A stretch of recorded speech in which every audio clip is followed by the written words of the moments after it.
and you're in the Desert Storm bunker with Hollywood CGA.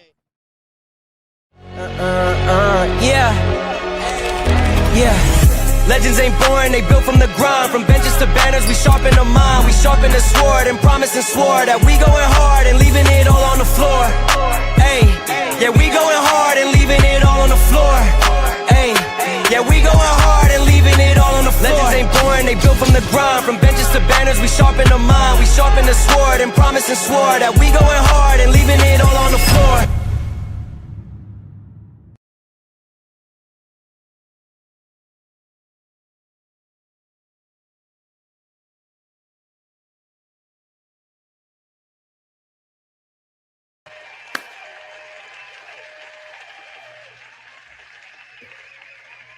What's going on, everybody? It is Coach Greg Adams back in here with another YouTube live stream. Shout out to the Coach Gang and that's you for being in here, being involved, and being active on this YouTube channel. And welcome back to the Boss Up Show, part of the Free Agent Lifestyle Podcast here on the Free Agent Lifestyle channel. You in here with the Bruce Wayne it is ish. The King of Kings, the King of Content, and the Speaker of Truth, yours truly, the Notorious One, a.k.a. Mr. Coachellini, better known as the Prognosticator, Coach Adamas, and you're in the Desert Storm bunker with none other than, let me say that again, and you're in Manila, Philippines with none other than EWF. That is every woman's fantasy in the whole fucking show. I'm the CEO, nigga, of Fixes Binds LLC, the unbinder, the undebatable, the undisputed best entertainment here on YouTube. You can call me Senor Gregorio Graybeard. The ladies love to call me in the Philippines Mr. Third Leg Greg. Was just phenomenal. Also the man with one trabajo. That is the Mitch Slapper. You're looking at the anointed one. Acknowledge me. The founding father of the After Pill, the junior college sociologist, the Morpheus of the Matey Matrix, the chocolate of Confucius, the Black Moses, the deliverer, also known as the man that walks in the spirit of Elijah.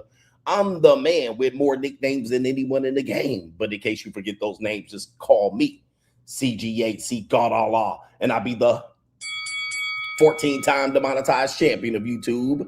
Let's get this show on the road. We got a great show for you today. Today, we're going to talk about the absolute crash out of the year. Ladies and gentlemen, the crash out of the year. We have the ultimate Mitch himself. And he goes by the name, well, he's the Michigan football. He was the Michigan football head coach. His name is Sherrone Moore. All right.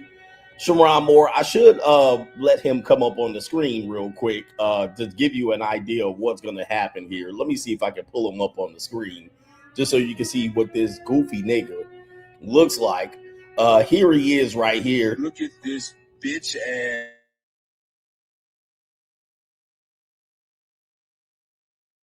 There he is, this bitch ass nigga, all right, Sherrone Moore, all right, and we can't say alleged any damn thing, all right, because at this particular point, what he has been done in the last couple of days, in the last couple of 24 hours, is made himself look like a complete idiot across the board. And as you guys know, he was the former coach of the Michigan Wolverines, the former, I guess, the previous, they were the national champions not that long ago.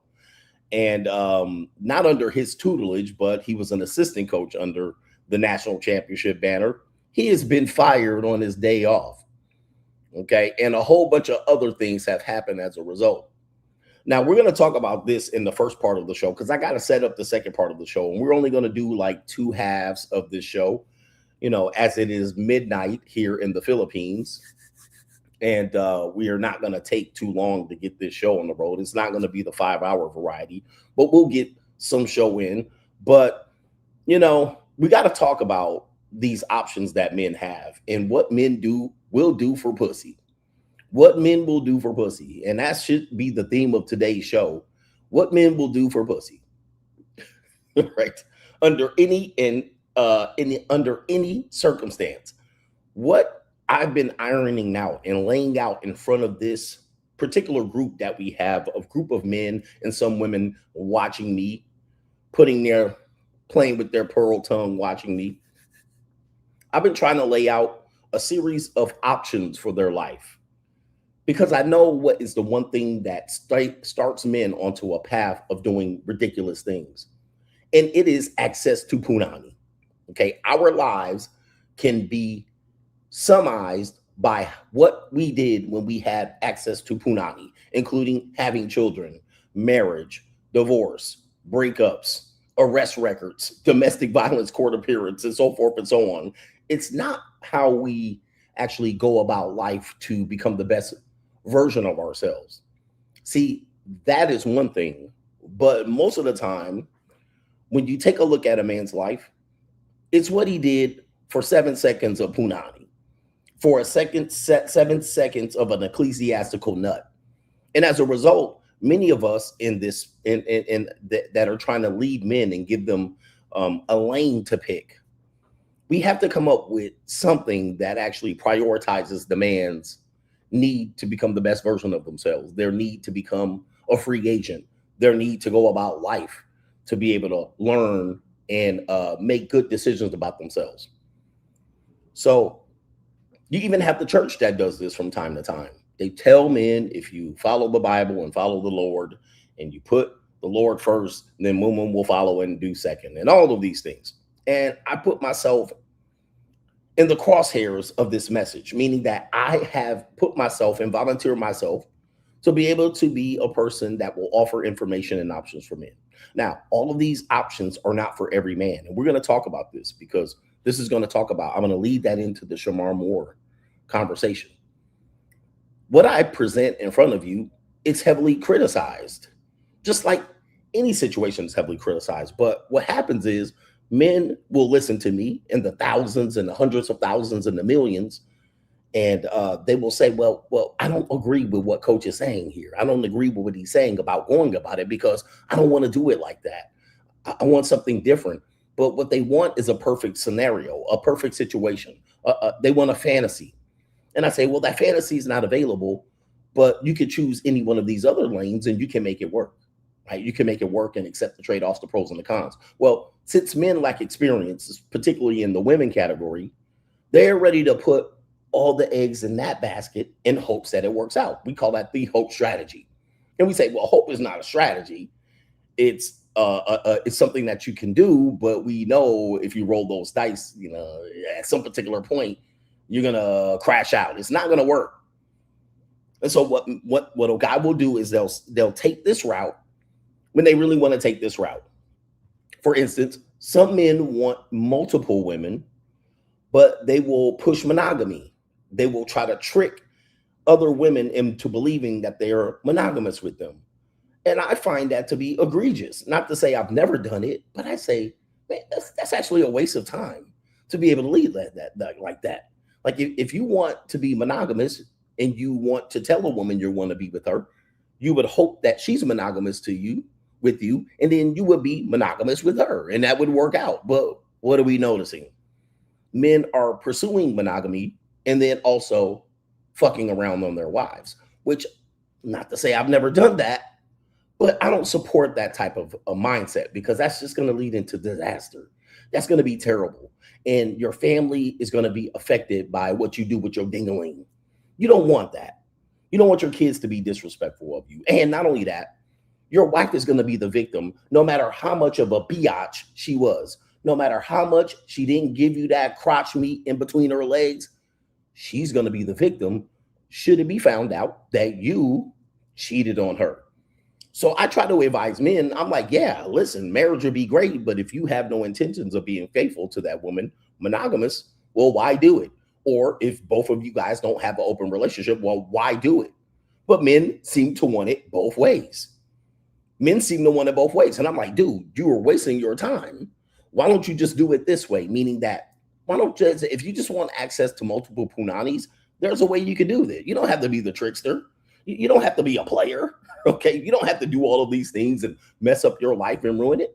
You could just stay single and do it this way. Well, some guys don't like that because they feel like, well, there's a moral thing here and I don't want to have to buy it and all these things. And I get it. I'm like, yeah, but you're buying it anyway, right? You're buying it anyway. But a lot of guys don't even want to agree to that. They're like, well, it's directly or indirectly, or no, I'm not paying them, I'm paying her, and I'm not paying the restaurant, I'm paying the. So they still don't want to do what I'm telling them to do. And like I said, I'm like, hey, listen, have it your way, nigga. Have it your motherfucker way. Like, I don't know what to tell you. Have it your way and deal with no options as opposed to options that I'm presenting. So we'll talk about that later on, because it really gets difficult. It really gets difficult as to who this message is to. Is it to a broad group of men? Do I want everybody living the free agent lifestyle? The answer is not everybody can live the free agent lifestyle. Do I want everybody bossing up? Well, the answer is there are only going to be so many bosses. So it comes down to, if you want to do it, you'll do it. If you don't want to do it, don't do it. I'm not trying to sell it to you. I'm just telling you what makes it easier for me, and then not try to demonstrate it in the life that I live, because it's what you want to do. But guys don't want to do it. And in this case, we have the former Michigan football coach making an absolute ass of himself, not only of himself, of his family, his children, the university, and all of these other people that he's affected. And as a former college basketball coach, I can say that I completely understand the situation, right? Because that situation has always been prevalent in that particular business. And I'll even share some personal stories of myself being possibly involved, allegedly, in situations similar to this, but not on this level, certainly not on this level. But these type of things happen when you're dealing with professional people, and sometimes high status individuals. Sometimes the most highest paid employee in the state is the football coach, right? Not only that, he's the face of the program in the university.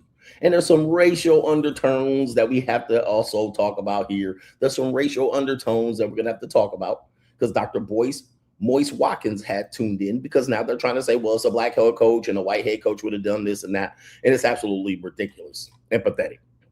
But anyway. But to contribute to today's show, $, the Notorious CGA on the Cash App, Venmo, Coach Greg Adams TV, and it is PayPal, paypal.me/Coach Greg Adams, and that is near the top of the description box on the Free Agent Lifestyle channel. You can super chat by clicking the link on the top of the live chat on the Free Agent Lifestyle channel. Welcome back to the morning stream. All right, will we be here streaming in the morning? Well, my next destination, which I'm going to reach tomorrow, which is Thailand. I'm supposed to be in Thailand, but they going crazy right now. They doing a missile war with Cambodia. Okay, this is getting crazy here right when I'm here. I'm like, could y'all have chilled out for a little bit? Why y'all going through a missile war with Cambodia? And then also borders are getting restricted. They're restricting the borders of people who don't have enough money to be in there, and they're trying to run people out of there who don't have visas for past 30 and 60 days. It's going crazy here. The New World Order is going crazy in Thailand. All right, what is going on, man? Not when I get there. All right, so they're going to be extra cautious when I get in there. All right. So they must have knew I was going to show up and do some damage to them lings. By the way, I'm going to give you a ling report coming up here. Maybe it will be a 5-hour show. I don't plan on it because I got to get to the airport here in the morning. All right, but this is incredible. I'm going to give you a ling report of the Philippines. The Sea Mexicans. The Sea Mexicans did not disappoint. The little brown fucking machines did not disappoint. Anyway, and now you know why I'm demonetized, because I curse on this channel and much, much more. So anyway, we got a lot going on here, but let me get to some earlier contributors to today's show so you can voice your opinion on this great show. And we're going to try to hold this show together. All right, because, once you stop streaming consistently, people will be like, well, he's not streaming no more, so they don't want to show up. But it is what it is. King Rose says, I disagree. And this was from, I don't know when you're disagreeing, but he says, I disagree. I'm not against anyone using leverage as a means to get ahead, including moving back in and living with your parents, assuming they're not toxic. And that seems to be a commentary from, I don't know, were you listening to a show? You must have been listening to a show where I was talking about that. Johnny Las Vegas says, men, they're in dire straits. It's coming to the point where men are taking relationship advice from a neo-Nazi, closeted, homoerotic Duke shooter, and a 28-year-old virgin by the name of Nick Fuentes. The clanosphere is cooked and the red pill is rotting corpse at this particular point. Ring the damn bell on the manosphere. All right. Yeah, the manosphere got, I guess people are calling them agents, People are being called agents at this particular point, feds, if you will. And Myron was legitimate a fed. Okay, so it might make sense. And he also has had very limited relationship experience. We know that as well. He's admitted to that. And his homeboy, Andrew Wilson, is a whole goofball clown, ecclesiastically, marrying a stepmammy, or I always say a stepmammy, a single mammy of 3 kids by 2 different niggies. And then you have Nick Fuentes, which I don't even want to talk about. What camera is on? What camera is on? Is it what? Let me see something. Oh, it's the camera. All right, I have 2 cameras on. But then you have Nick Fuentes. I mean, these are the leading voices in the so-called clanosphere. These are the leading voices. And then I think Sneako's a part of that group. I have no idea. But this is a damn clown show at this particular point. Those are the leading voices. Those are the leading voices for the men that are under 30 who have never been married, probably never moved out of their parents' house, and they've never fucked and fornicated with women other than, all right. But let me tell you something. Nick Fuentes, I don't know anything about him. Like, I don't be watching all these people, but I did hear people calling him an alleged Duke shooter. People are saying he's a Dookie, he's a pooter intruder, which I don't know. Did he admit to being a pooter intruder? I have no idea. And I know he has a twin bed mattress. Somebody sent me a picture of him and they said, this is him on his twin bed mattress doing his podcast. I don't know if that's his actual room or not. Does he live in his parents' basement? I would assume he would make a good little chunk of change. All right. But anyway, but it's crazy. I don't know, man. It's absolutely insanity.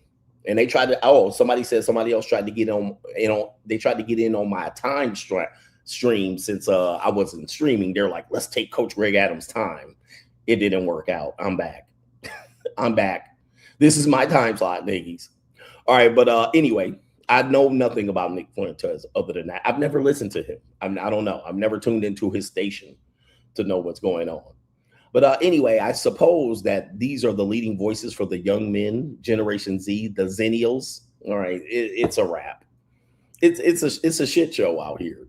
But of course, I don't know. I got it wrong too. Shout out to our brother Ken Rose says, after all, like Mother Nature, the nature of the economy and finances and its cycles don't care about your ego, your ability to humble brag, and your elaborate tales of struggle. It don't care about nothing about that. What it cares about, and what men and women have to understand, is that the good guy doesn't win. Okay. In every story, even in every story and every idea is that the good people will win in the end. And even the story of religions have this. It's kind of like, well, the evil people, the rich people, these people, the people who try to cheat to get ahead, and the people who take every advantage and shortcut, the people who hustle, they're not going to win in the end. Or the good people will win in the end. So even the Bible has that. Christianity has that layer of the good people will win in the end. How? Well, these people will have everlasting life, and these people will burn in the fiery pits of hell. But in the meantime, what do you do? Well, in the meantime, on earth, while we're living, the reality is the good people don't win. It's not necessarily true that just being good will be good for you. You can be good and poor. Like the people of the Philippines, they're very good people, but they poorer than a motherfucker. And they don't even realize it. I mean, listen, they know they're poor, but they are poor. All right, they're beyond poor, but they're very good people, and they work hard, they're diligent, but they barely gonna take home $500 a week, $200 a week. I mean, there's girls out here that come out here and do monkey double backflips in here, all right, for $200. But that same $200 would take them a week or two to make. Now, here's the thing right here. Here's another thing. Somebody said, do you believe in karma? See, these are all things that people come up with, all right, to justify why the good will win in the end. Reincarnation, karma, everlasting life. The idea is that you're going to win in the end, and the bad people are going to lose, all right, as a result of their bad decision-making in the previous life. But in the afterlife, they're going to be rewarded. Well, you'll have to die to remember. You have to die to figure that out. The only way you're going to find out is dying. So the reality is, the idea is that, well, you know, you can understand this, and in America, this happens. It's not just the people of the Philippines, but this happens to you in certain sectors. This is why I'm really trying to get you guys to boss up, is that, you know, a way to keep you trapped and working is to limit your ability to improve your finances.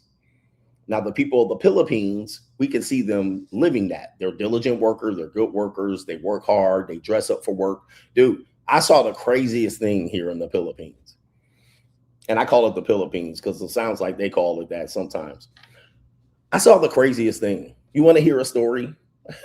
Right? Story time. As you guys know, I'm a great storyteller. This is why you really watch me. I'm walking in my hotel. There's next to my hotel, or connected to the building, it must be a work building. There's a work building connected to my hotel, because once I go to the back entrance, I go over to this work area. And in the morning, the Sea Mexicans, they line up to go to work. All right. They come in, they're dressed, they're ready to jump on their customer service phone calls, ready for phone calls to come across all over the land, right? All over the world. And they're all dressed up for work. They're coming in there, all 5'4" of the men, all 4'11" of the women. They're coming in there and they're ready to go, dressed to the nines to sit in that office cubicle. So what happened was, I'm there, and because I go over there because the bank is there, and I have to withdraw money to give to the young Filipina girls when they leave in the morning. So, all right. So, you know, I got to withdraw my 15,000 pesos from the ATM, and I got to use several credit cards because they have a mad limit to get out of there. I can't only withdraw like 5,000 at a time from one card to the next. So these young women are waiting for their bowl of rice. Well, the craziest thing I've ever seen in my life, one of the craziest things, and I'm figuring out how the hell did they get this to happen? And the way you can get this to happen is to trap your mind. And I want you to see if you can see what I'm seeing here. So I'm watching, I'm looking at these people lining up. They go through this little security thing, right? This dude got a stick. All right. And he's got a stick. I guess he goes, you know, he checks the girls' purses or anybody that has a bag. He goes in with his stick and he lets you go. They're lined up. Now, I don't know if you know, like when you go to an amusement park, right? When you go to the amusement park, you know how you go through the snake line like this? You go through the snake. All right. I don't even know what to call it. It's some barricade where you got to go through the snake. Sometimes it's a rigid barricade. Sometimes it's just a line, like, you know. So you got to go through the snake. These motherfuckers was in the snake with no barrier. I was mind boggled. They was going through the snake with no tape, no line, no barrier. I was like watching this shit like I wish I was trying to film the damn thing, bro. I was like, oh, the humanity. I'm looking like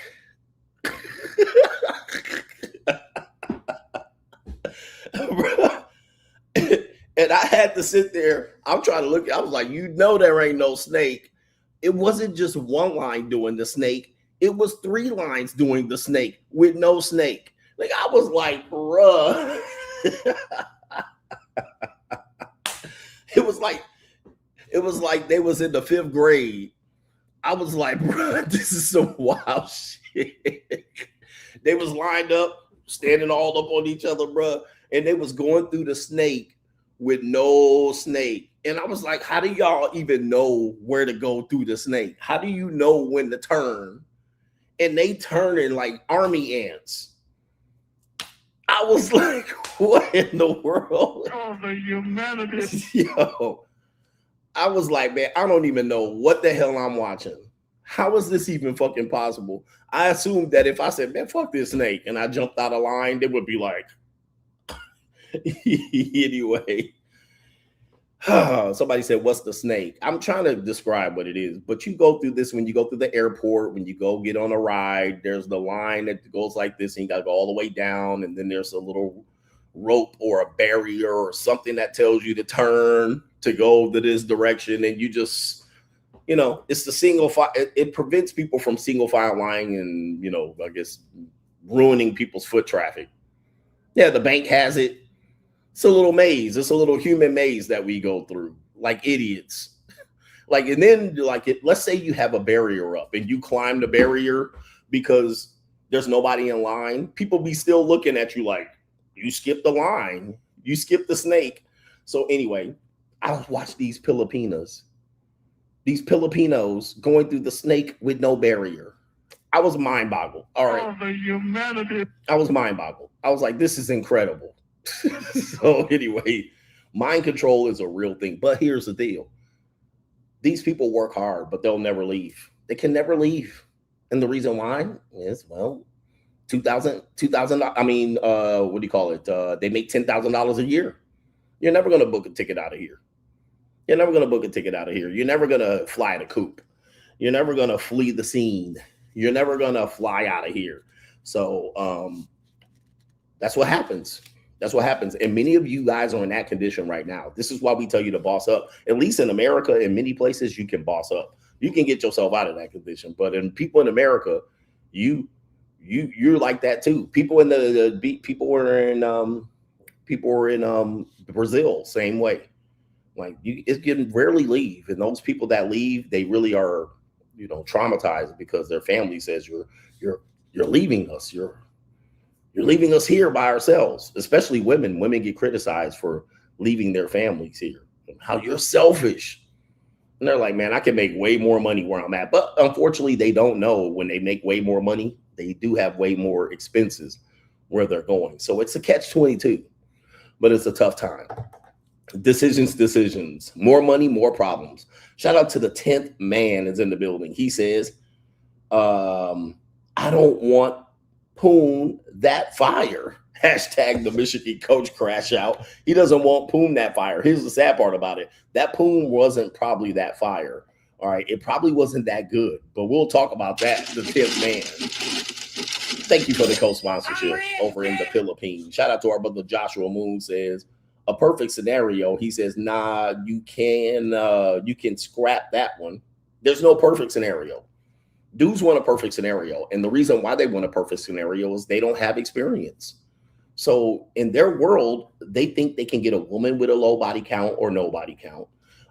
That's highly attractive. That is also low maintenance. She doesn't wear makeup. She doesn't have social media, no tattoos. And she's monogamous. I mean, it's like, I'm here to tell you, man, y'all not getting that. I mean, very few men are getting that. Shout out to Kevin Sullivan says, Coach, you always talk about this job niggy versus career niggy, and this niggy career is finished. The Undertaker bell. Is it really finished though? Because, you know, you can come back from something like this. Well, you can't come back in college basketball, or college football, but job versus career. This is one of those things. The job guys always trying to tell the career guys what they should do. All right. What you should do is what you should, bro. I got a career. I can't do goofy shit that you do. You can sleep with women at your job. Well, when you're an Amazon warehouse worker, no shade, you can do that.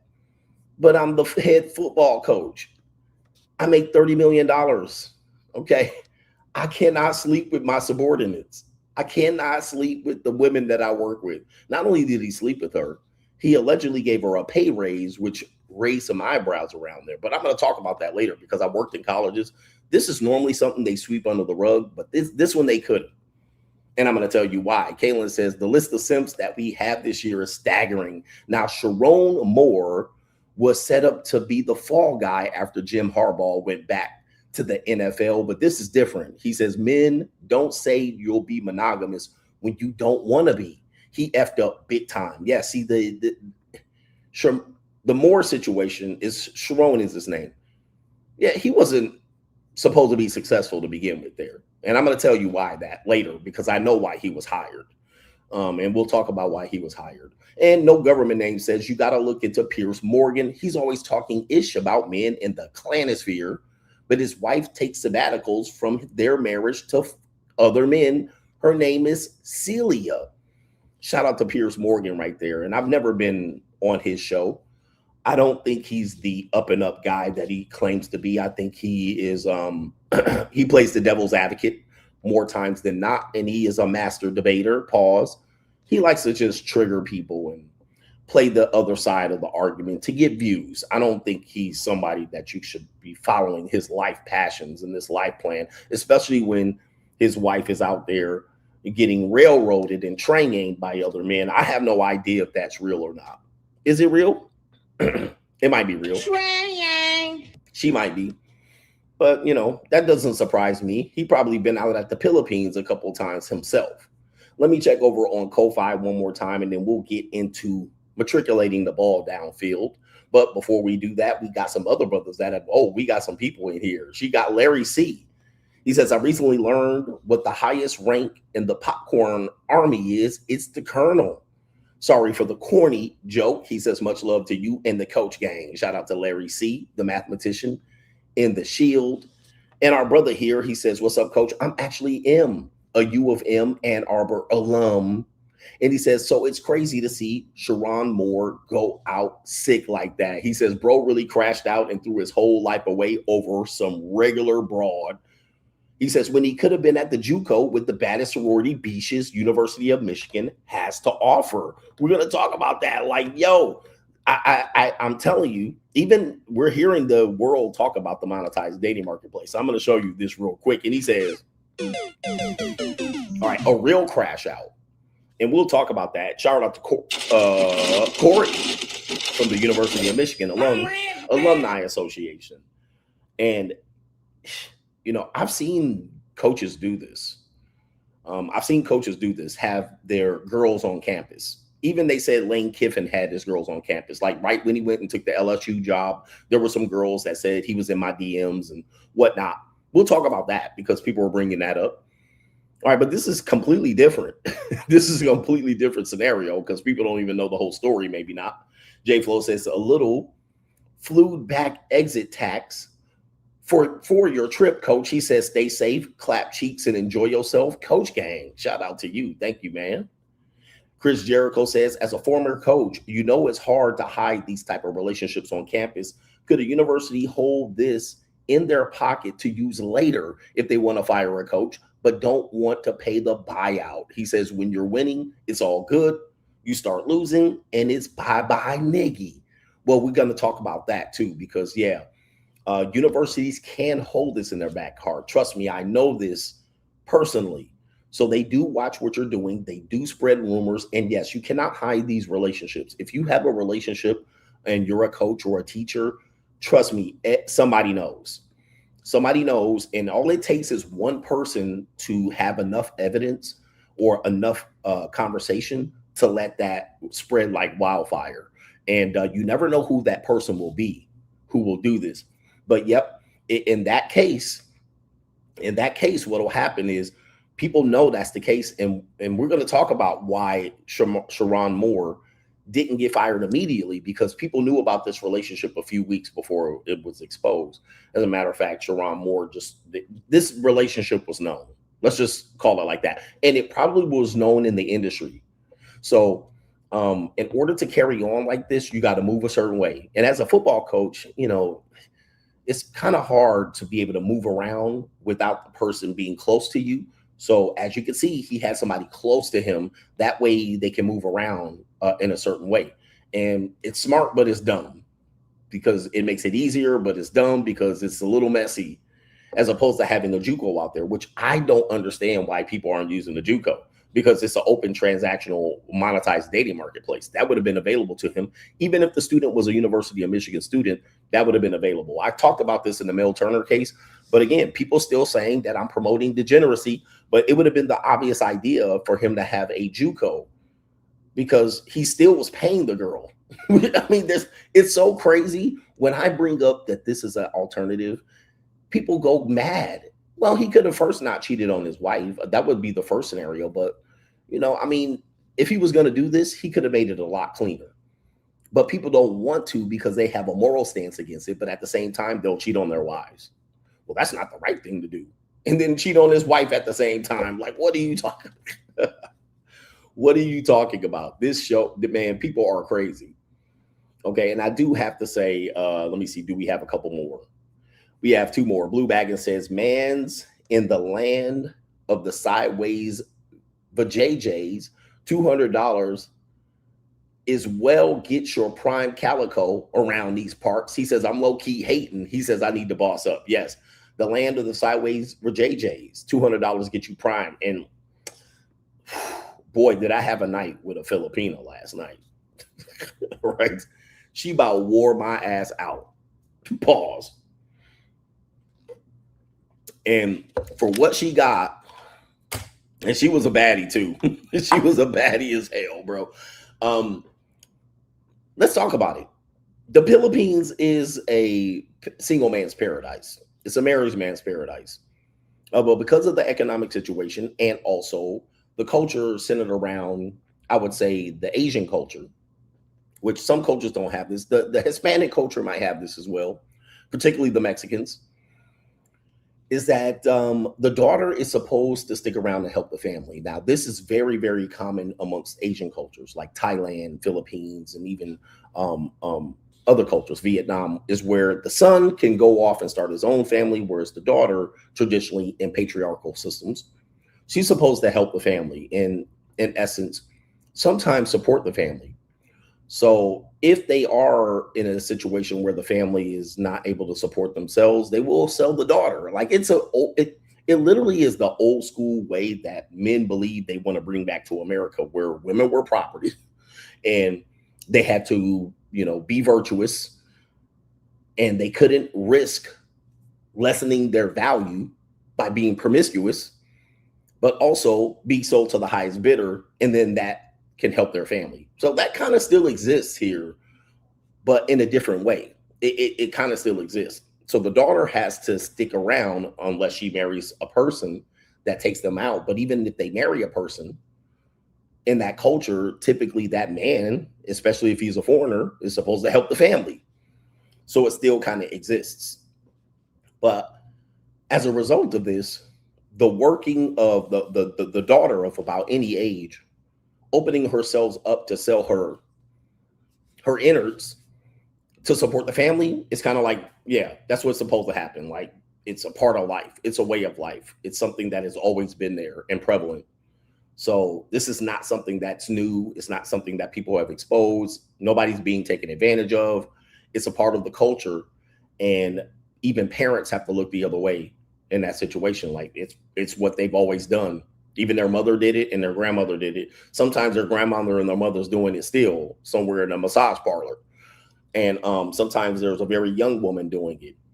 And the family's like, hey, she's the golden goose. Right? She's X amount of years old.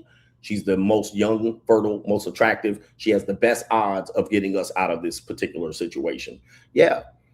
And so it's not as dastardly of a deed as people would think it is. However, in the United States, this is happening as well.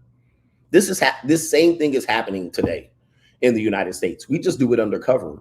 And then anytime we get an inkling of it, we somehow are surprised about it. And then we want to define it and then ridicule the women. Well, who do you blame in the scenario? Do you blame the situation?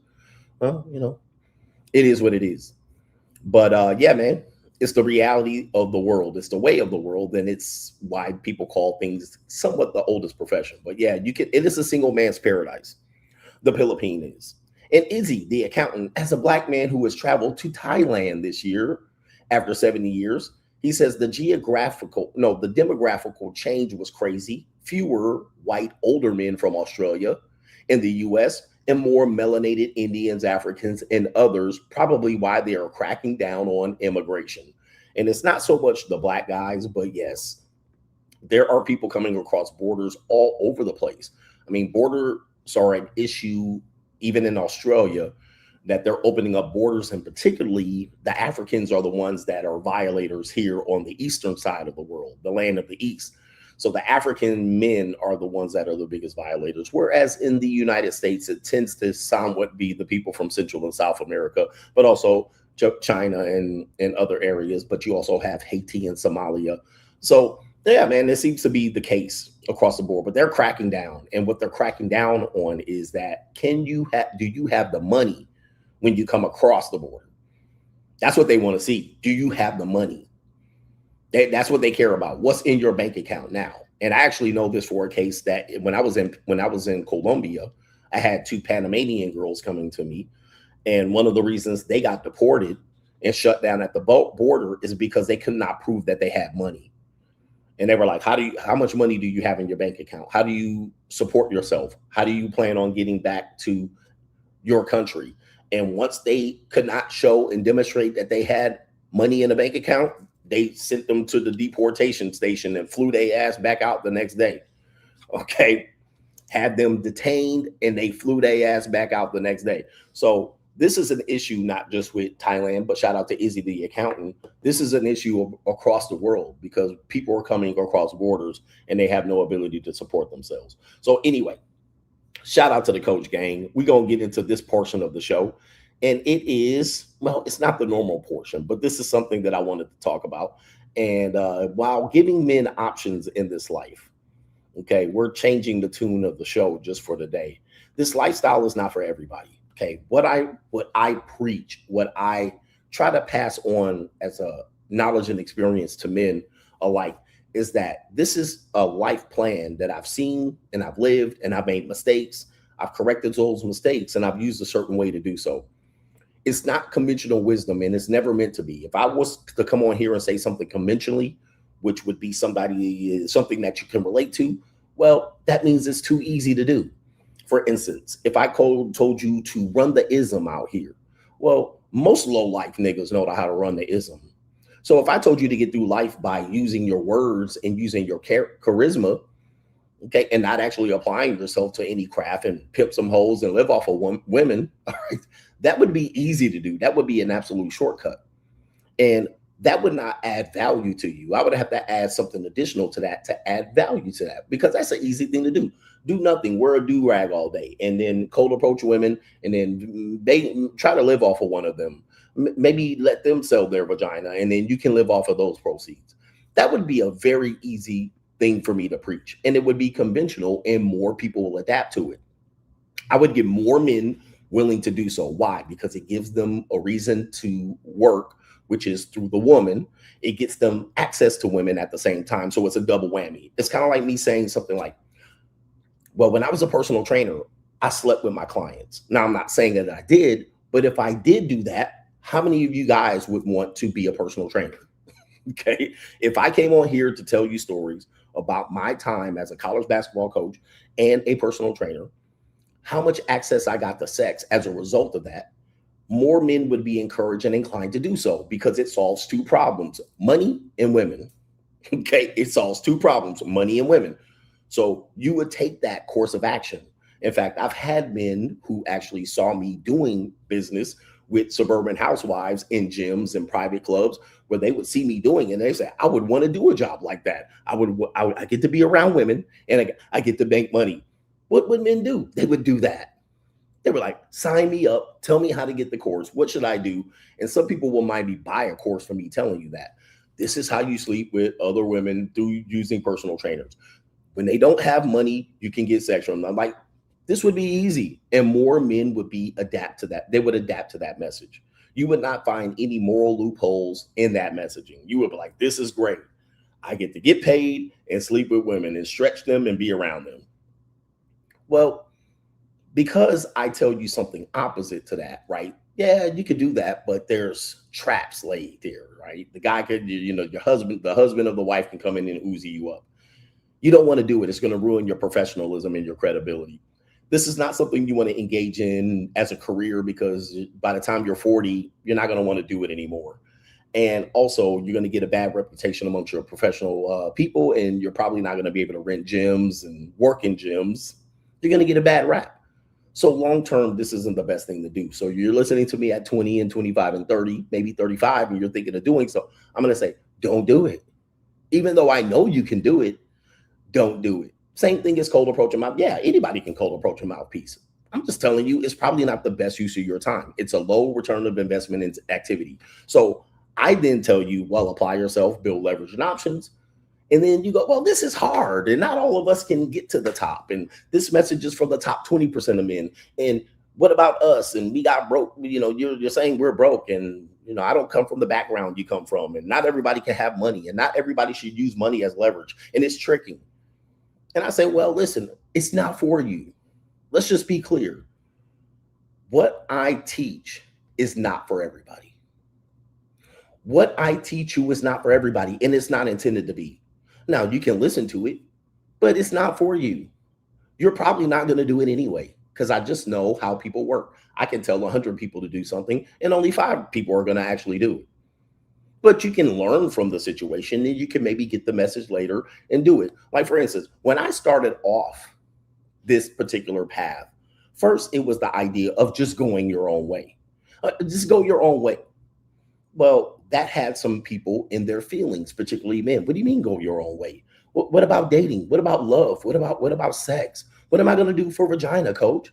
And I said, well, listen, okay, well, I'll do you a solid. I'll just say, instead of going your own way, you can be free. You can be a free agent, and you can live a lifestyle in which you can make yourself better by avoiding this upfront, and then which is going to be marriage, cohabitation, long-term relationships. You can put that on the back burner.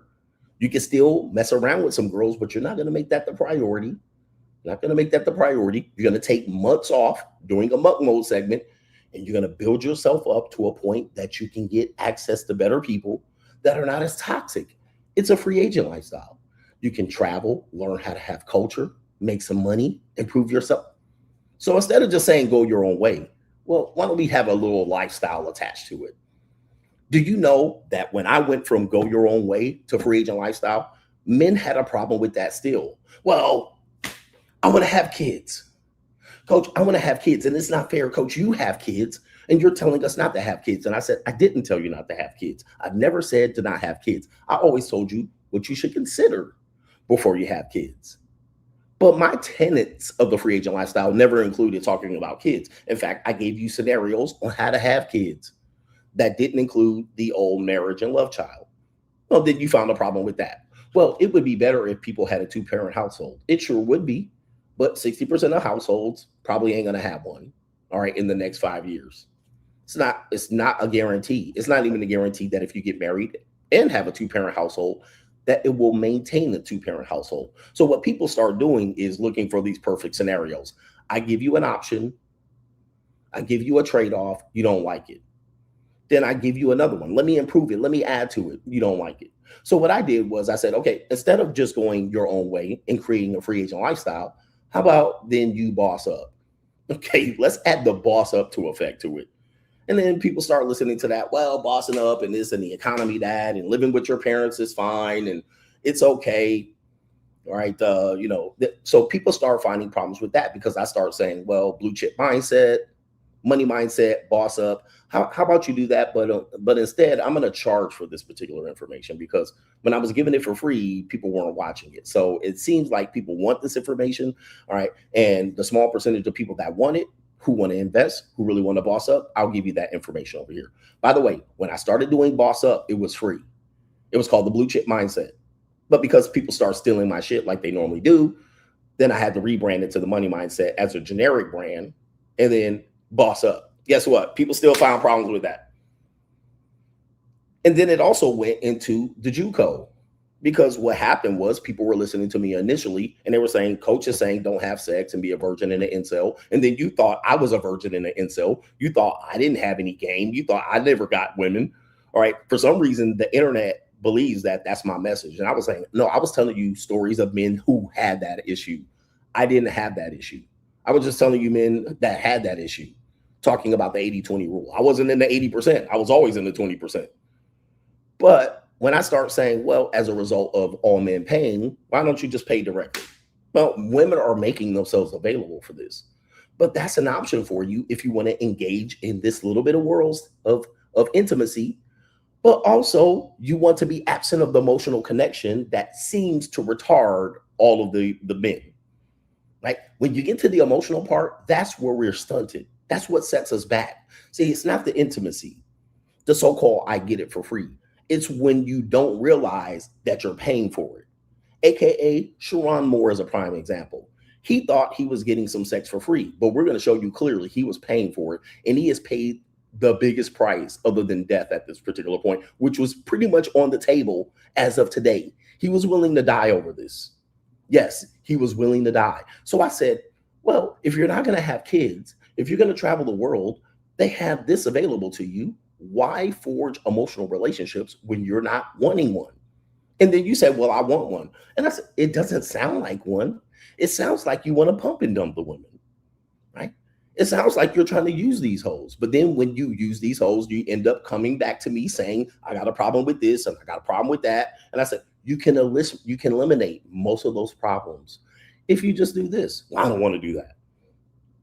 So what you're seeing is I've been able to take my message, add to it, improve it.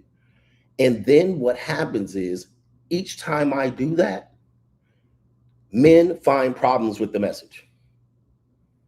Somebody's going to say, well, he's tricking and he's buying and it's top 20% and this, and he's having us try to get better for worse women. And he doesn't want us to marry. He doesn't want to have kids. He doesn't want us to be happy. He doesn't want.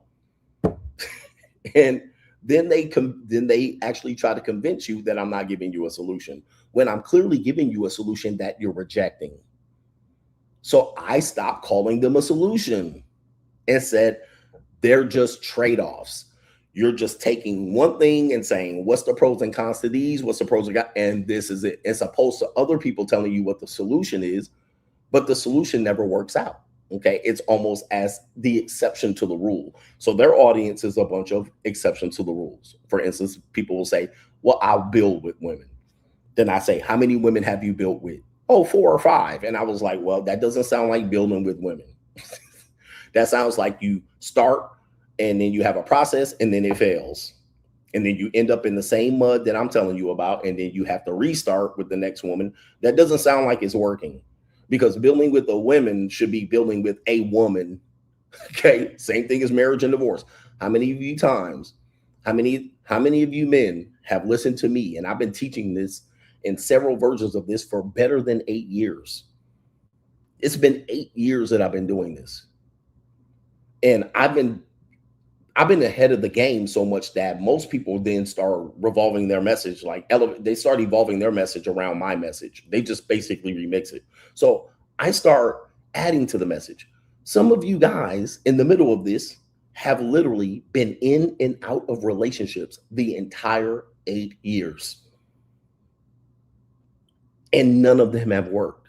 As opposed to me, I've had situationships, I've had flings, I've had JUCOs, I've had no official boyfriend, girlfriend, man, girl, whatever you want to call it. I have had no official relationships. I'm one of the only people that actually walks how I walk how I live, or I live how I preach.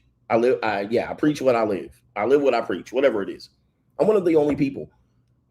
Most of these people who teach you a lesson, they live opposite.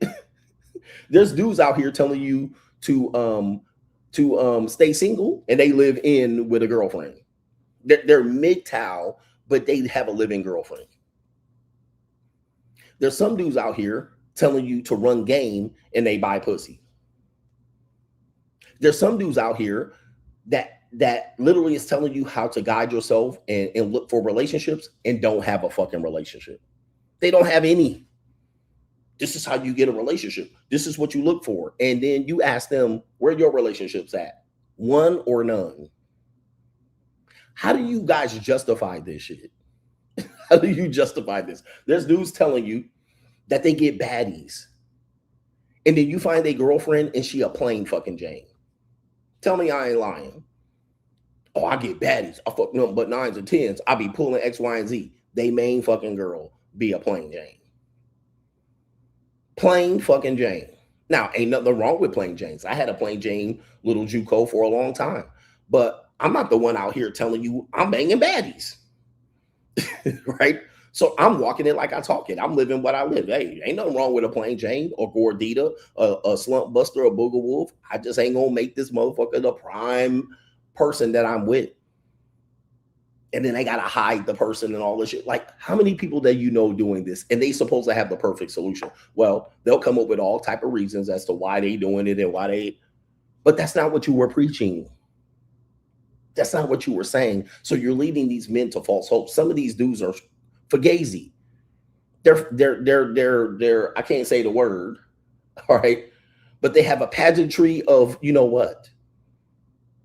And they out here dupe shooting. They like men, but they're out here telling you to stay single and do whatever you need to do.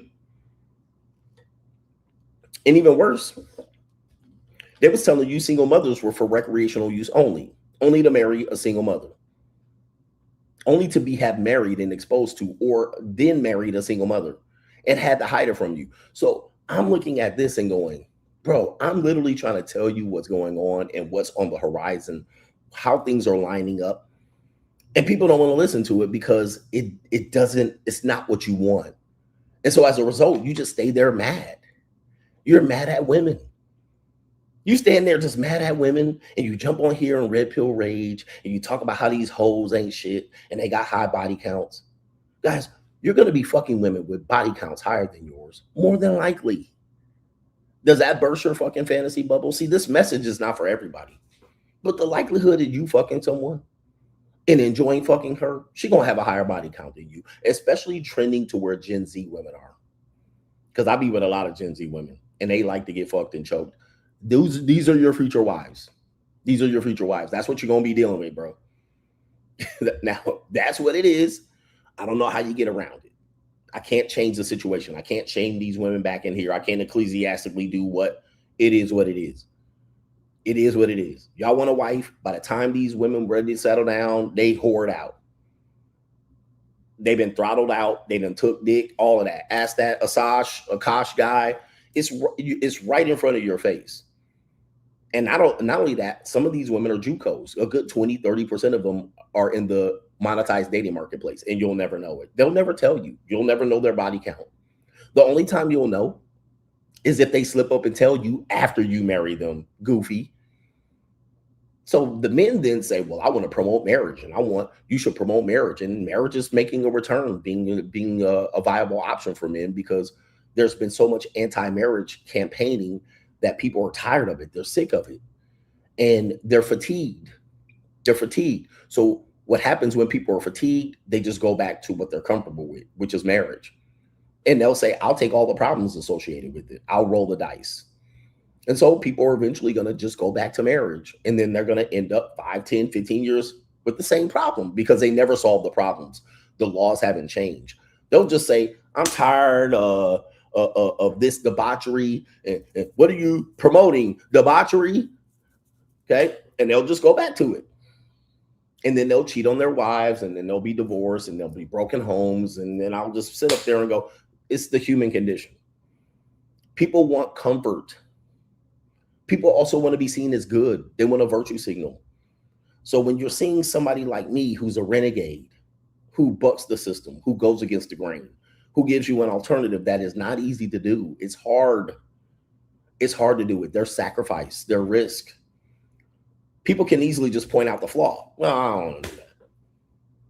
I'm going to go back to comfort. And you marry some fat bitch who been ran through, who I examined her effects. I nutted down the back of her throat. But you'll marry her, and then you'll end up simping and end up getting exposed. And I'll just be like, well, the reality is nothing changed around it. But I always just say good luck. I never, ever criticize people for making that decision. Okay. But what I do criticize is that you did it because it was easy. You did it because it was easier. Let's be fair. Like I said before, if I had a course on how to sleep with women as a personal trainer, and I had stories about it, you guys would be like, that's fantastic. Solves 2 problems, income and sex. I can access women through my job. They're right there in front of me as opposed to me cold approaching them. Okay, well, the fact is you got to get in shape to do this more than likely. Are you willing to do that? Looking at some of you motherfuckers midsections, you can't even get in shape, so you can't get that job. But what people will do is go back to what's easy. Cold approach is easy. It's somewhat hard, but it's easy, meaning it's the easiest thing to do, but it's oftentimes portrayed as something that everybody does, and they don't. Okay, people will act like it's common, and it's not very common. Okay. Other than at clubs and nightclubs, at bars and social events and gatherings at universities and this type of thing. All right. Other than that, if you take those out, which are very important times in our world, if you take those out, you don't see people cold approaching nobody. Not that many. And relatively, like you go to Whole Foods, how many people do you see cold approaching? As opposed to people you see online doing it. Go to Whole Foods. I guarantee you won't see more than 2 or 3 per day. And that's the entire time the store is open.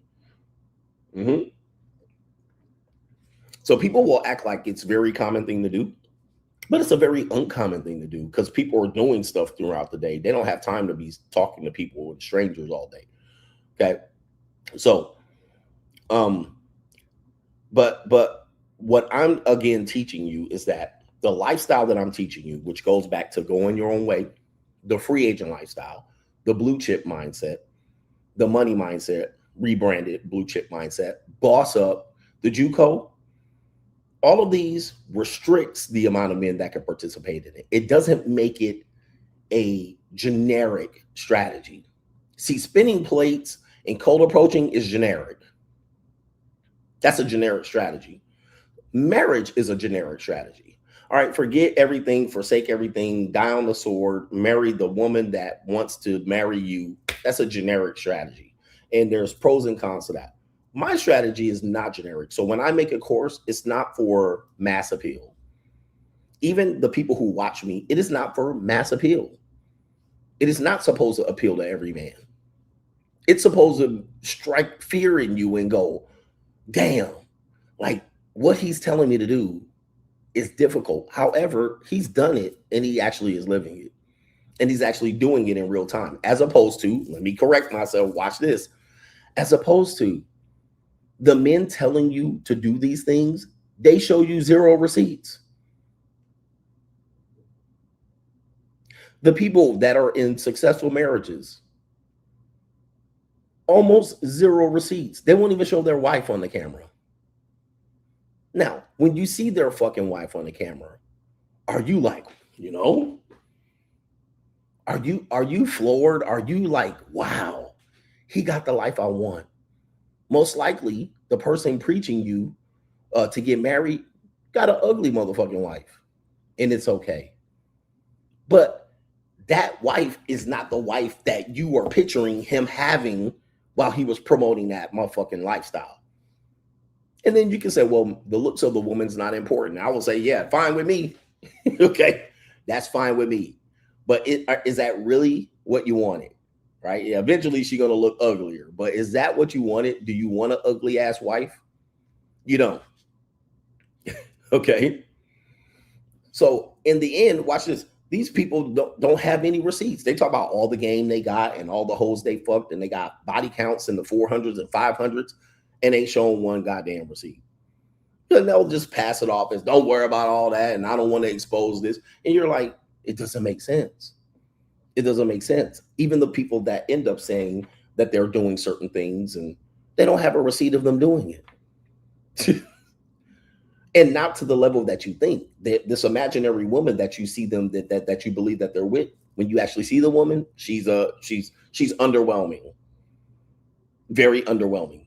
So with that being said, this lifestyle is not for everyone. But what I'm going to tell you is that if you find yourself in a situation where you take the easy route, around the corner, you will find that it probably would have been beneficial to do it my way, as of taking the easy route and ending up fucking your life up. And we're going to talk about that next with this guy. All right, this guy. But before we do that, I want to play a couple of stories here because this is important. The easy way out. Check a look at this headline. A 31-year-old man living with his parents shot and deleted his mom and stepdad when they returned home because he wanted to be alone. Now, this is not the norm. We know a lot of you buzzards and you losers are staying at home and doing nothing all day. But take a look at this young man here. They're professing to be 31 years old. He's already balding, male pattern baldness. He down bad. He need to just go ahead and shave his head off. I mean, he's a mess. Take a look at him. I mean, 31, he looks way older than that. He looks too old to be living at home with his parents. But of course, we all are in scenarios where we have to do this. Okay? But dudes will say, I stayed at home to save for my house and never have a house to show me that they say. I have yet to see a series of YouTube videos where dudes say they bought their first house after saving it by living with their parents until 30. I won't see these videos, but people will profess that they're doing it. I would love to see it. Hey, coach, I lived with my parents until I was 30 and I bought my first house, and look at it. I don't see these fucking videos. I see a bunch of loser niggas, all right, out here just underachieving and then blaming me for promoting tricking. All right, but there it is. He wanted to be alone, but he couldn't do it because he was living with his parents. All right, so masculinity, machismo, is a thing. And the dynamic of masculinity, see, I see masculinity and femininity here while I'm in the Philippines. And the reason why I see it is because they can't avoid it. There has to be patriarchy, even though their patriarchal structure kind of sucks. But there has to be patriarchy because the women can't really, you know, I mean, it's do or die out here. The women can't really just take the lead. So what do I hear women doing? Femininity. They're dressing feminine. They even use their voice. I was at Starbucks and a young girl doing my drink, the barista. She was talking in the Japanese anime voice. Oh, cafe mocha for Greg. She was talking like that, like she had two fucking ears up like this. And she had braces and all that shit. You know, and she had glasses and all that. She was like, cafe mocha. She was talking completely in a baby voice. Okay. Now, juxtapose that to America.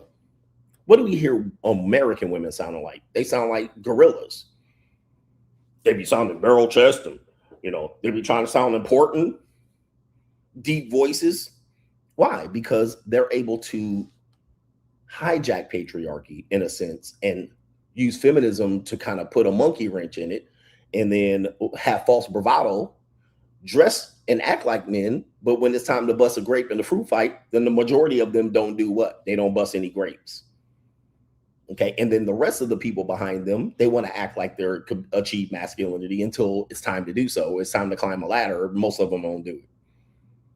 So we have, in a sense, have emasculated the male, got them into emasculating themselves by blaming the economy.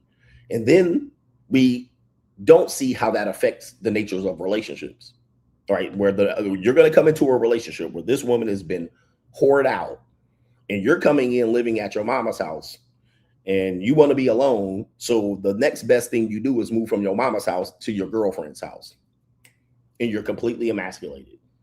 By the time you get there, you're not ready. That dynamic is going to exist. And she's been from boyfriend apartment to sugar daddy apartment. She's been out here getting ran through in celebrity appearance here and date over there and staying at her parents' house. And then your goofy ass move in because you want access to punani. And you're going to take the easy route, relationship. And then she's way more advanced than you. And then you're going to find out the hard way. Whoops, once you do a little bit of research on her. Wow. Damn, I didn't ask the tough questions. Now you're in a 50-50 relationship where she treating your ass like a bitch ass nigga. All right. She treating your ass like a bitch ass nigga, right? And it all started off because you was a bitch ass nigga. Look at this bitch ass nigga. You chose I'm going to just stay with my parents until. I know people, again, remember, my message isn't for everybody. And it's not for you to agree. It's literally to provoke thought and to trigger you into action, to trigger you by Mitch slapping the fuck out of you, or to trigger you to be a bitch ass nigga at the end of the day. Choose your path. Look at this bitch ass. You want to be a bitch ass nigga? Go for it. I ain't going to stop you. Go for it. Now, when you be a bitch ass nigga, when you come up here and tell me what you chose to do, show me the motherfucking results. Show me the receipts. See, that's what's not going to happen. You ain't going to show me no damn receipts.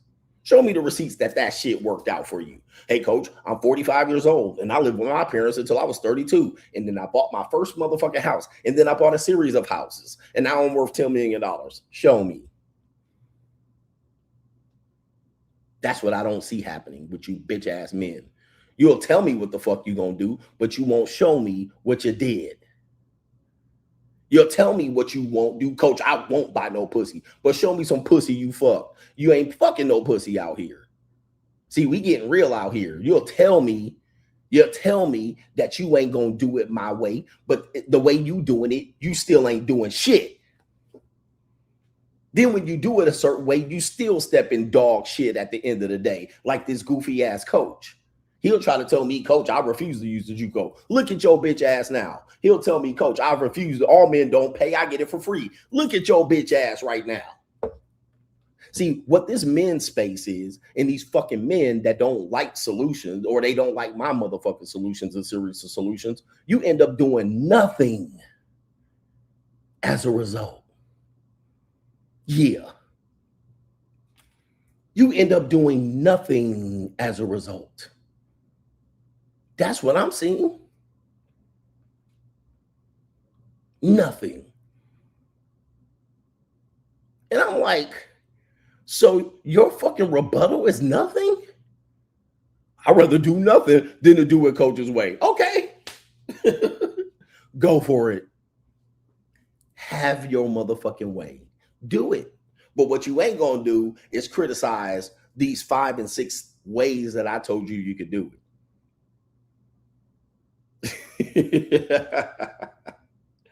And now you done watched 5, 6, 7, 10 years whiz past your motherfucking face and ain't got shit to show for it. Now, compare the two. Look at my 10 years and look at your motherfucking 10 years. Look at my 10 years and look at yours. Like, that's what I'm talking about. But nah, you don't want to, you don't want to, I don't want to buy a coach's book. He out here grifting. You can't spend $12.99 to figure out what the details of my motherfucking plan is, but you'll sit up here and criticize my decisions. Oh, wow. See, the bitch ass men of the world, they bitch ass men in the United States because y'all bitch ass men. And y'all deserve all the bitch assness right here. Y'all deserve it. Look at this bitch ass nigga. And I don't feel shit for these men out here. I ain't helping men. Fuck y'all. Okay. At all. Now, let me show you another one. Because you think this is a one-off. Oh, no. We got two niggies. Check this out. Florida man arrested for deleting his father, shooting him 6 times after being told to get a job and start paying rent. He said a voice in his head told him to shoot. There you go. And that's the second one right there. You see what's going on out here. So I want you guys to understand something. This is important because I know this for a fact. Anytime you give a man an easy route, they're going to take it and they're going to do shit with it. Okay? This is why I have to trigger and provoke and poke and prod you. Is because anytime you give a man, this is masculinity lessons talking. Anytime you give a man an easy route to do nothing, he's going to do it, and he's going to do it fucking well, especially a nigga. So if I tell you, boss up, free agent lifestyle, this, JUCO, if I tell you that, oh man, that's too hard. Well, then if I tell you, well, you know what you could do is you could cold approach and bang these hoes on a twin message and be broke, and you can get pussy from Strag, and then you can be a personal trainer and don't train nothing. You just train all day women that you fuck. Guess what? They're going to do that. I know this, and they're going to do it to the 10th degree, meaning they're going to do it 10 times easier and worse than what I showed you to do. All you got to do is walk up to 100 women a week and then get 3 and then bang them out. That's what they're going to do, and they're going to do it worse than that. They're going to pick the worst women to bang, and pick. If I tell you, gentlemen, you don't have to move out. The economy's tough. You can just live with your parents. You're going to do it, and you're going to do it worse than what I said to do. Oh, you can save for a house, but then you're going to find a way to do it worse. This is an example. This is why I have to trigger you. This is why I have to tell you have a sense of urgency, because I don't want you to think life is easy. I don't want you to take the easy route. I don't. Because soon as I let you do something easy, you're going to do it and you're going to take the foot off the gas and you're going to get complacent and you're going to do it worse. And especially black men, this is your mentality. Unfortunately, we got to talk about black men today because these black men will get to high level jobs. I think niggas are not ready for high level, high stress, high level jobs. Based on what I just seen from this Michigan coach and based on what I know what happens.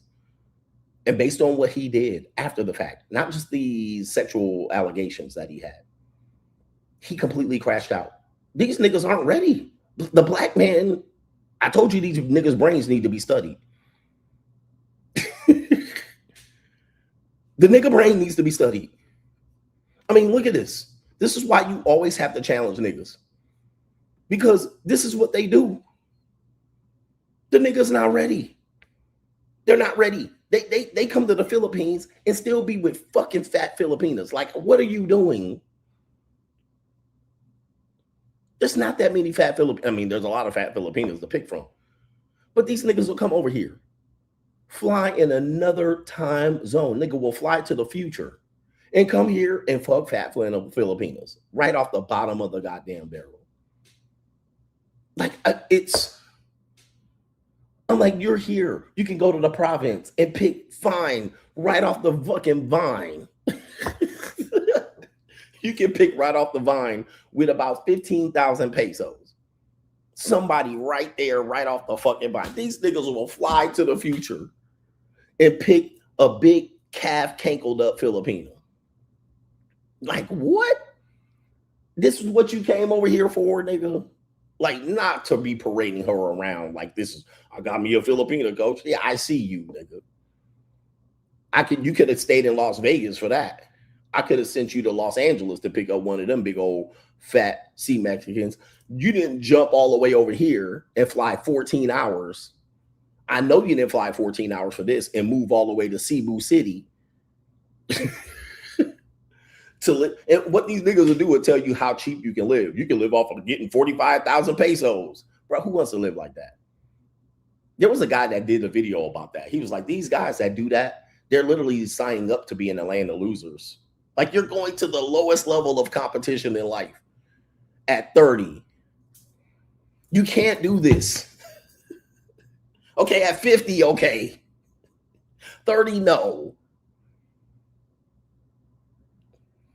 No, you're still supposed to be grinding and getting after it. Not sitting up there going, I can live off 45,000 pesos. For people who want to know, we're going to talk about what type of rent that is. All right, no.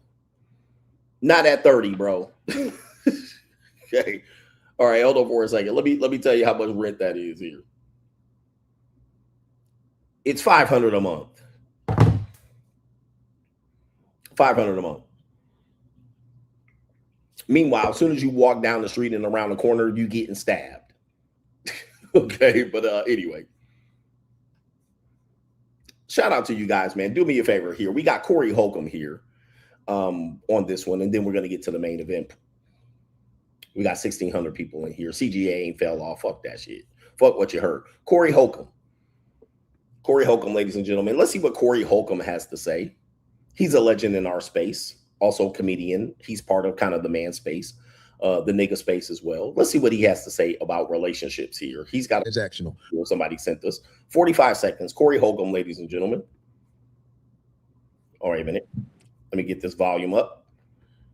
What America is about to turn into. Men all over America, you should really listen to me, especially if you have something to lose. Marriage is the old model. Your relationships with most, I would say 80% of the women in America should be transactional. Let me say that again. I'm talking to all men.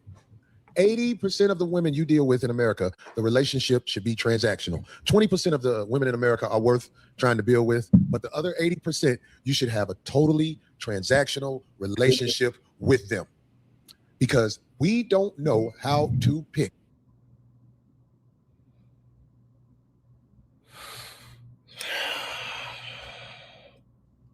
Well, Straight jacket. one thing that I'm going to tell you, One thing that I'm going to tell you is I'm going to say this again. Okay.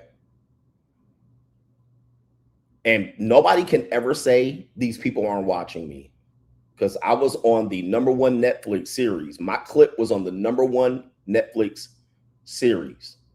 So anybody, I remember one time I talked about Corey Holcomb and me, and people like, he don't know who you are.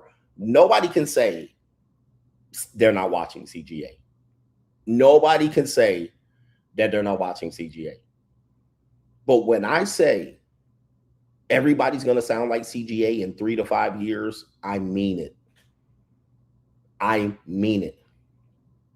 The reason why is I'm so confident in that the nature of relationships are going to be overtly transactional, that I created the course. I talked about the JUCO, and I know you guys don't like to hear it, but you're going to hear everybody jump on, guys. Even Andrew Tate is talking about it now. I heard Myron talking about it, and they know about it. They've been participating in transactional relationships. They just haven't told you about it. And I'm not here to out them. I'm not here to out them. But what they've been doing and what they've been telling you they've been doing are two different things. This is why I separate myself from the pack. This is why nobody wants to talk about me. This is why I don't get the credit that I deserve. Is because they were already participating in transactional relationships. Almost all of their relationships were transactional. That's what pisses them off. That's what gives them red pill rage. It doesn't give me red pill rage. So they've been seeking arrangements. They've been buying JUCOs and buying pussy. They've been tricking the whole time. And now, because I've created a lane where I've opened up the conversation and brought it from covert to overt, I'm not the only one, but I was one of the first ones. Now, guess what? Now they got to say it, because I was comfortable enough to say it. Now that I'm comfortable enough to say it, you're going to hear more and more and more and more people saying it. Now, when they start saying it, they're going to push my shit down to the back burner. Just like when Kevin Samuels got popular, my shit went back down. All right. All these people start rising up and becoming these new voices, and all of a sudden, and then they stop saying my name because I'm too ahead of the time. But I'm so ahead of the time that either one, they're scared to say it and they got to watch me say it and see what happens. The CGA get canceled? Nope. Okay, he's still going. So I'm going to start saying it. So they know about it. They're just afraid to say it. Or they don't know about it. They got to take their cues from CGA. And then when they see me, they learn about it. They participate in it. And then they go, yep, this is it. And then they start saying it. They don't credit CGA. So some of those things are, either one of those things are true. And let's just be frank, Corey Holcomb has always been JUCO, okay? He's always been JUCO, and he's never been afraid about it. I think he has some great quotes about this. He said, all women need $40. So he's been very vocal about it for years. I'm not saying what he said was something that he's taken from me, but we've known him to use stuff that I've said here, okay? He's always been open about this, especially as a man that his age. He's like, once you get 40, you're fooling yourselves. That I kind of agree with that. Once you hit 40, you're fooling yourselves. Okay. Once you get 40, you're fooling yourselves, looking for love and romance and running game. Like you're wasting your time. All right. What you need to do is either grab a passport, hit Figueroa, all right, marry a single mother. All right. You're fooling yourself. You're not getting a virgin. You're not getting, in the United States, you're not getting a woman in her 20s. All right, the likelihood that you will make you the exception to the rule. Going to nightclubs and parties and house parties, running game is pathetic. Okay, it's pathetic at that particular point. And if you were a man who was worth your salt, you would never be in these environments. Never be in these environments. You're 40 going to a house party, you would never be in these environments with these fucking losers. Now, yes, they're fucking losers that are in that situation. So you would never put yourself in those environments, but losers will convince you to do so. This is why my message is difficult. And I can be a millionaire over selling you the easy route, but I don't want to sell you the easy route. I always want you to challenge yourself. And challenger yourself will say something like this, like, guys, living with your parents is probably not the best idea for you, for your masculinity and your confidence. Maybe to save a couple of dollars, it is what it is. Maybe you had a setback in life and you had to go there. That's completely different. But some men aren't even flying the nest. then you want women to accept it. So you want them to change the rules to be able to accept this. And I'm telling you, they're not going to. Not in enough numbers that will make it palatable for you or make it so that it works for you. They're not going to do it. Women in their 20s are not going to be like, well, he's actually working his way up and he has potential and he's living with his parents to save money. You're going to be having a dry geek. Anyway, main event coming up. Do me a favor, man. Hit the like button. We got a great show for you lined up today, man. This is going to be a fantastic show. We got the main event. We're getting right into it. But check this out. The Money Mindset 2025. Join us if you are looking to elevate your mindset to the next level and get your financial information and game back to where it needs to be. This is the blue chip mindset on steroids. We have 80 plus episodes from the last 2 years that you missed available via playback. You can get all of those episodes. Also, every live stream on Sunday night with all of our great contributors with subjects, cryptocurrency, investment, money 101, money 201. Also, if you're looking to become a social media content creator, this is the group for you. 2 times a month, we give you content creator information about how much money you can make via content creation. What are the most popular forms of content creation coming forward in the next few years, and how you can capitalize on an opportunity to be a content creator. Join patreon.com/Coach Greg Adams to find the Money Mindset link. Let's get our blue chip mindset on. The window is still open.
Quick super chat. Shout out to the Rusted Junk. He says, thank you for showing us men what's possible. And if you can't do it on my level, you can certainly do it on your level. I suggest that in my book, The Free Agent Lifestyle. Shout out to Miles, says word on the street is allegedly he also got that young black Millie Muskrat, what'd you call it? Magnesia pregnant. She had to get an early termination of pregnancy. We're going to talk about that. It says, if this is true, that proves that when people cheat, they often are going raw dog insanity. Okay, so there is word on the street. We don't know. We don't have confirmation yet, but there is word on the street that he was nutting in that young lady. Raw. Shout out to Bob. He supports me. Shout out to Bob. We appreciate you. Daniel Mack says, you better boss up. All right. You better boss up, nigga. Shout out to Jamie, says, are you still doing the Christmas Eve Simps? We will be doing it from South Korea.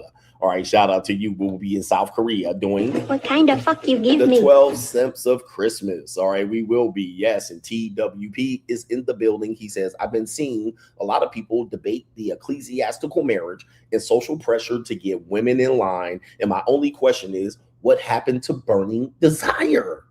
Interesting. He says, these red pill niggies are so confused, bro. He says, salute to the coach gang. The red pill conundrum is real. Okay, I was the one, I coined that, the red pill conundrum. And the reason why there's a red pill conundrum is because you're talking to men that don't have relationship experience, because they're giving you theories and practicums and what they're telling you to do and what's actually possible. They haven't had to be able to test this out. They haven't been able to test out, is this going to work? So what they'll do is have a theory, and then they'll have a situation come up where they will have the conundrum that they will have to solve for. With inexperience, which means they're going to have to come up with another theory. But here's the question. If you're going to side with Andrew Wilson about social pressure to have sex with the husband, wasn't the whole idea to get sex from women to have genuine burning desire? How are you going to have the woman forced to, not forced or enforced, how are you going to have her have sex with you due to social pressure when you want genuine burning desire? Might as well pay for it. Because that was the whole idea against paying for it. Well, she's not genuinely wanting to be with you. She's only being with you for the money. Okay, well, if she's being with you for social pressure, meaning she's doing duty or pity sex, she don't want to do it with you either. And let's just be honest. Most of the time women are doing it with you, they don't want to do it. This is a hard thing for men to understand. Most of the time that a woman's doing it with you, she doesn't want to do it, or she sees that she's losing, not gaining.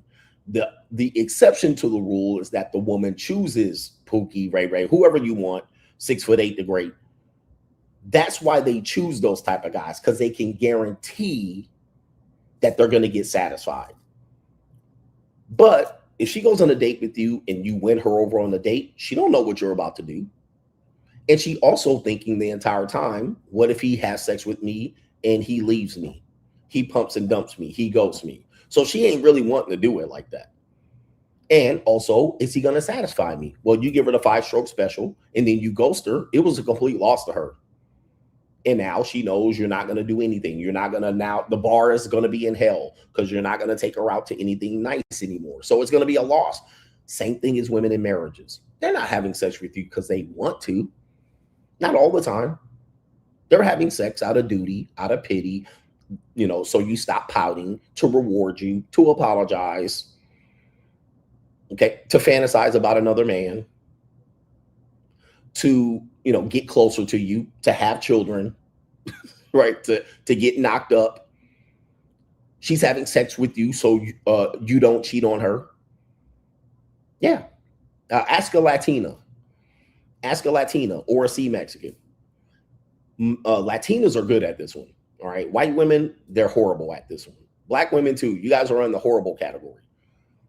A Latina is smart and astute enough to know to empty her man's balls every morning, or else he gonna go elsewhere. They're pretty astute in understanding that. Now they tend to be very jealous and hot. So that's their motivator. That's their motivator. It's to like, let me satisfy him so he's going to work and he don't have to think about it. That's not because she wants it. She just knows. All right, come on, hop in early in the morning before you go to work. Now, in that case, you do have to understand that the idea of genuine burning desire is an incel term. It's what men who don't have experience thinks about sex. They think that every time the woman lies down, she's supposed to be having genuine burning desire. No, only a few men in her life can do this. Ask any woman. How many men have they been with that have blown her back out? I showed you a woman. Well, I didn't show you on here. She had her whole body count list in her notepad. She had her body count list. And she had stars by the name of her motherfucking, the dudes that knocked the Mario coins next out of her. She had stars next to. Out of the body count that was on there, only a few dudes had stars next to the names. Only a few. Only a few dudes had stars. And only one dude had 3 stars.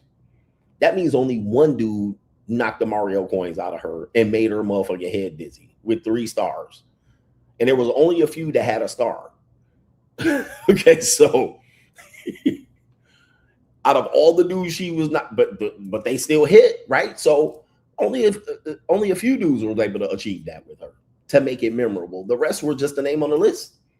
There was no burning desire. It was kind of just getting through it, or she was paid for doing it, or, you know, she got it done, or she was, you know, it is what it is. But these are the red pill conundrums where dudes will be like, y'all siding with social pressure and ecclesiastical marriage, but also want genuine burning desire. Like, this is the red pill conundrums that expose the lack of experience of these so-called teachers in this space or in that space. I'm not in that space. Don't associate me with these fucking losers. All right, anyway.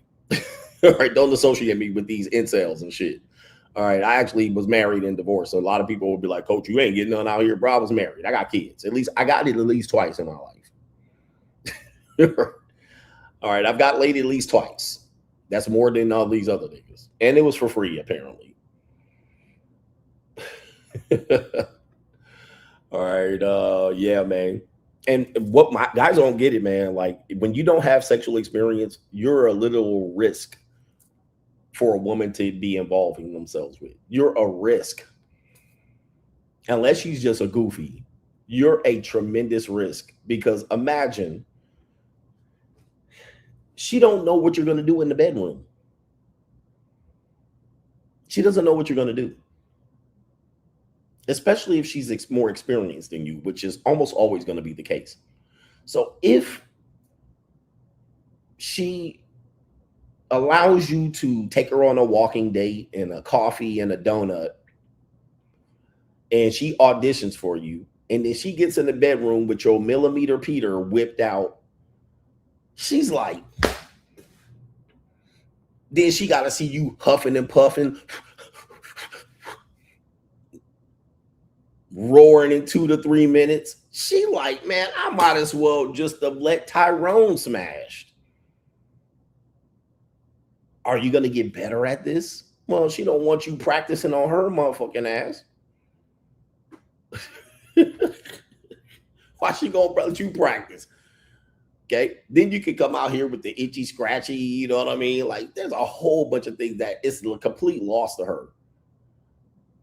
So this is why they choose 20%. This is why they go, let me go to the guarantee. Where's the dude that's gonna choke me? Where's the dude that's gonna dominate me? All right, that's the one I want. I like to get dominated. And sad part about it is, again, like I said, most of these women, by the time they hit 25, they done been choked, whooped, spanked, tied up, all right, nutted on their toes, smacked around, all right, smacked around, roughed up, picked up, violated, twisted into a pretzel, all right, choked, spit down the back of their throat, all of that, dick on the forehead. They didn't had it all. They didn't had a variety of those things. And even if they haven't, they want it. They read smut magazines. For you to think a woman just want to be laying under you, oochie, ouchie. No, she don't. That ain't going to do it for her. And dudes don't want to lily lick them either. Y'all don't want to lick sniz. I ain't licking no woman sniz. I'm like, okay. I'm like, y'all really going to be out here. And I'm not telling you to do it. What I'm telling you is y'all really going to be out here struggling, because these women are vile creatures when it comes to sex. They're Dr. Jekyll and Mr. Hyde. They're Dr. Jekyll and Mr. Hyde. You think a woman ain't freaky? Bro, these women are freaks of the week. These women are freak-a-leaks. All of them. And the ones that aren't, they just hoping you can unlock the door. They want you to. They're not going to tell you to do it. This is the thing about women. And it's the kind of the thing that sucks, pause, about women, is that if they have to tell you, then it's not the same as when you do it. It's not the same. So they kind of want you to do it and know to do it. And if they can kind of tell you if you start going that route. I had a woman the other day. She was like, slap me. She was 24 years old. Slap me. I had another woman. She watches my show. She was like, if you don't start slapping me, I'm going to fall in love.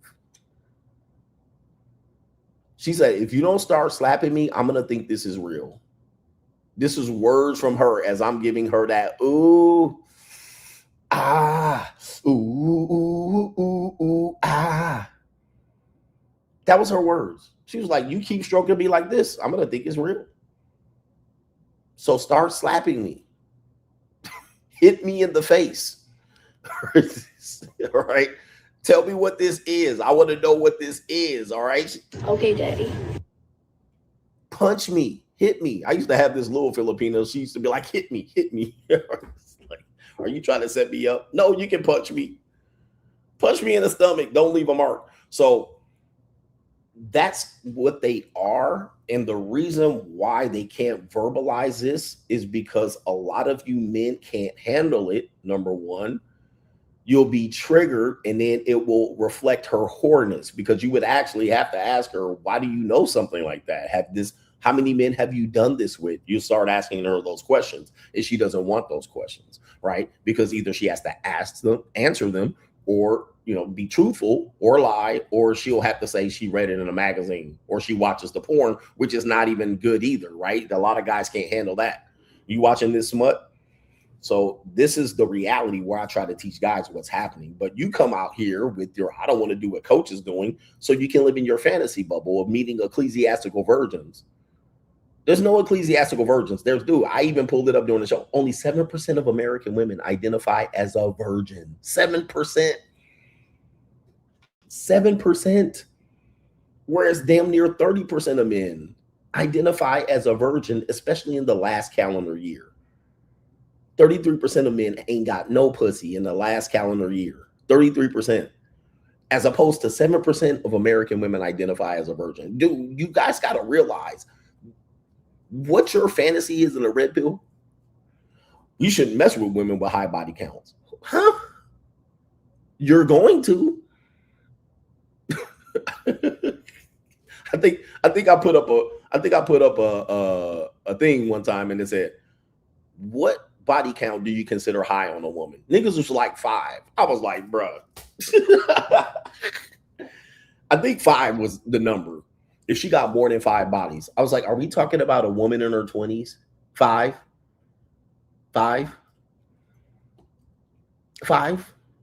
Bro, what? 5? By what age? 18? 19? 5? Anyway, the red pill conundrum. I'm glad you brought that up, because men, the red pill is just a joke at this particular point, because nothing they say can actually line up, and they end up trying to chase it with some sort of explanation, and it don't match. Shout out to Martin Muhammad, coach. I think the coach at Michigan State was a brother got put off the job for the same reason. Correct me if I'm wrong, coach, but sex seems to be black man's number one downfall. It's man's downfall for sure, but black men are easily targeted because I think, number one, there's a history of this black myth that black men are highly sexual, aggressive, and certainly aggressive towards women they shouldn't be aggressive towards, particularly white women, because this dynamic exists here. We haven't gotten over that in this country. And also, we cannot say that this is something that is a negative stereotype, because black men still feed into it to this day, right? To this day, I'm good with women. I'm a ladies' man. I'm a pimp. I'm a player, right? Men still feed into this imagery of being sexually proficient, sexually dominant, a ladies' man. All the women love them. They can't beat them off with a stick. They got so much women, so the idea of that, men saying they're victimized by this, men also play into it, right? They play into this whole thing. And then now all of a sudden when it exists, they're like, oh, well, there's racism attached to that. No, bro, like, you guys feed into it. You feed into the fact that y'all all hung like a horse, pause. You feed into the fact that you're sexually proficient and you shouldn't have to pay because you're sexually satisfying the woman, and you're all great in bed. Right? You're all pimps. For some reason, you're all pimps, right? You all can pimp these hoes. You got the ism in game. We got game. I got mouthpiece. So if in fact you're feeding into the stereotype, when the stereotype shows itself, you can't complain. When the stereotype shows itself, even in a work environment, a high level work environment, when it shows itself and they use the racism against you, you can't complain about it. Right? Because the women can't handle themselves around you. Even when you're married and have kids, the women just want to be with you. So it's one of these conundrums. I see people are going to probably make an excuse about it. But black men definitely have to know, which I will credit Barack Obama. He did not let any of his men I'm sorry. All right, Barack Obama, in 8 years of presidency and a couple of years of campaigning, none of his men or women that he was involved with actually came out. There was one guy that came out, and he was definitely a dude shooter. But for Barack Obama to have made it that long without sexual scandal either shows that there was a coordinated effort by the media to hide it, or he was very clean with what he was doing. Now, that one dude, his cook disappeared on a fucking stand-up paddle board. That was that incident, but that was after the fact. That was after the presidency. That was, he was already out of the office. But not even JFK, Bill Clinton could dodge these allegations. So for Barack Obama to be able to not be used and given that asterisk says a lot. It says a lot that he was able to escape that. But he also, I could get into some real conspiracy, but I don't have time for the bullshit. It's 2 a.m. in the Philippines. All right. I don't have time for this shit. And I got to board a flight here soon. New world order. Okay. So I got to get into this part of the show, which is the main fucking event. Let's do it. This might take an hour, so it'll be 3 a.m.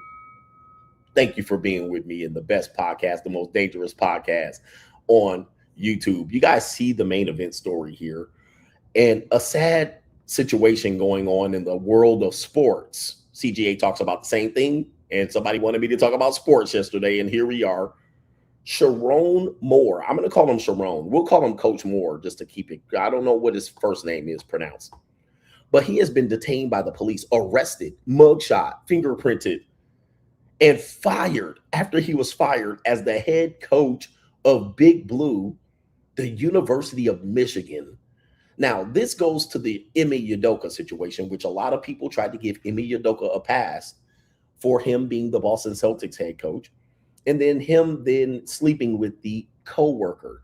And I did not give Ime Udoka a pass. I put him in the 12 Cents of Cheesemas. And the reason why is that because, when you're a black man and you become in a high-profile position, aka Barack Obama being the president, when you're giving a position at a high-profile job that has an international trademark, you have to operate differently. That means the money and the status that you have at that job, you cannot operate sloppily. Now, for me, I was in a low-level position. So, yeah, it was still a prestigious position. I mean, one of the few black men had the position, but I had to operate a little bit differently. But this is completely differently. Like, for instance, for him to be the head coach here was a shot in the dark because he wasn't supposed to be the head coach there. He actually followed up a previous head coach that left for the NFL. And typically with these universities, they don't want to mess up with the recruits. He was the lead recruiter at that school. And there was some campaigning to give him the job. And we'll talk about that here in a minute. So he ended up being the coach. But you're at an international trademark. Like, there's only like 10 schools that you can name over 100 years that are the top programs in America. And Michigan is one of them. And now they've fallen off a little bit. But if you name over the past 100 years, name 10 football schools, Michigan's going to come up. In fact, they're probably one of the they probably have some of the most wins in college football history. Michigan is one of them. So this isn't like for Ime Udoka, if he was the Atlanta Hawks coach, it wouldn't have been that big of a deal, but he was the Boston Celtics coach. Just like if you're the coach of the Yankees, it's different when you're the coach of the Yankees as opposed to the Seattle Mariners, right? As a Seattle Mariners coach, you can do things. It's different. As a Yankees coach, you can't do it like that. As a Michigan coach, you can't do certain things, but your Eastern Michigan's coach, you can do it a little bit differently. You see what I'm saying? And he didn't understand the gravity of him being in that position. But I'm going to tell you something here. There was a red flag immediately when he was given this job. When the interim tag was removed, there was an immediate red flag. And I'm going to tell you what that is. It's associated with the emasculation of a black man. Now, anybody that knows history about this, some of you guys aren't sports people and you don't know, but I remember this happening and I was like, red flag. And it's typically centered around black men getting emotional. When black men get emotional, it tends to be that, oh, he deserves the job. He really cares. Well, this is a red flag. I'm going to tell you why. Let me go ahead and pull this part of the clip up. This is a part of, I believe at the time he did this, he was the interim coach. I might be wrong. He was the interim coach, and he was Harbaugh had left, and he went to the Chargers, and he was quickly given the job, and he had to prove himself, and then he led them into, I believe this was a bowl win. I might be wrong. It was a bowl win the same season as Harbaugh leaving. Let me play the clip. Oh, that Coach Harbaugh, fucking love you, man. Love the shit out of you, man. This is for you. Oh, that Coach Harbaugh, fucking love you, man. Love the shit out of you, man. This is for you. All right, so I remember this happening, and I was like, red flag. But of course, you know, listen, we have to understand, in college football, there's not a lot of black men as head coaches. And the reason why is that you're the face of the university. Really, football dictates what the university is going to do. Nobody cares about the science department and the Afro studies department. Really, the football coach is the face of the university. You can kind of see Deion Sanders, Colorado. Like, you know, when you think Colorado, you think Deion Sanders. Even though you think of white girls at the university, you think Deion Sanders. When you think Alabama, you would think Nick Saban when he was the coach. So not only that, you're the #1 highest paid state employee, which is going to be a part here in this case. You're the #1 top paid employee in the state.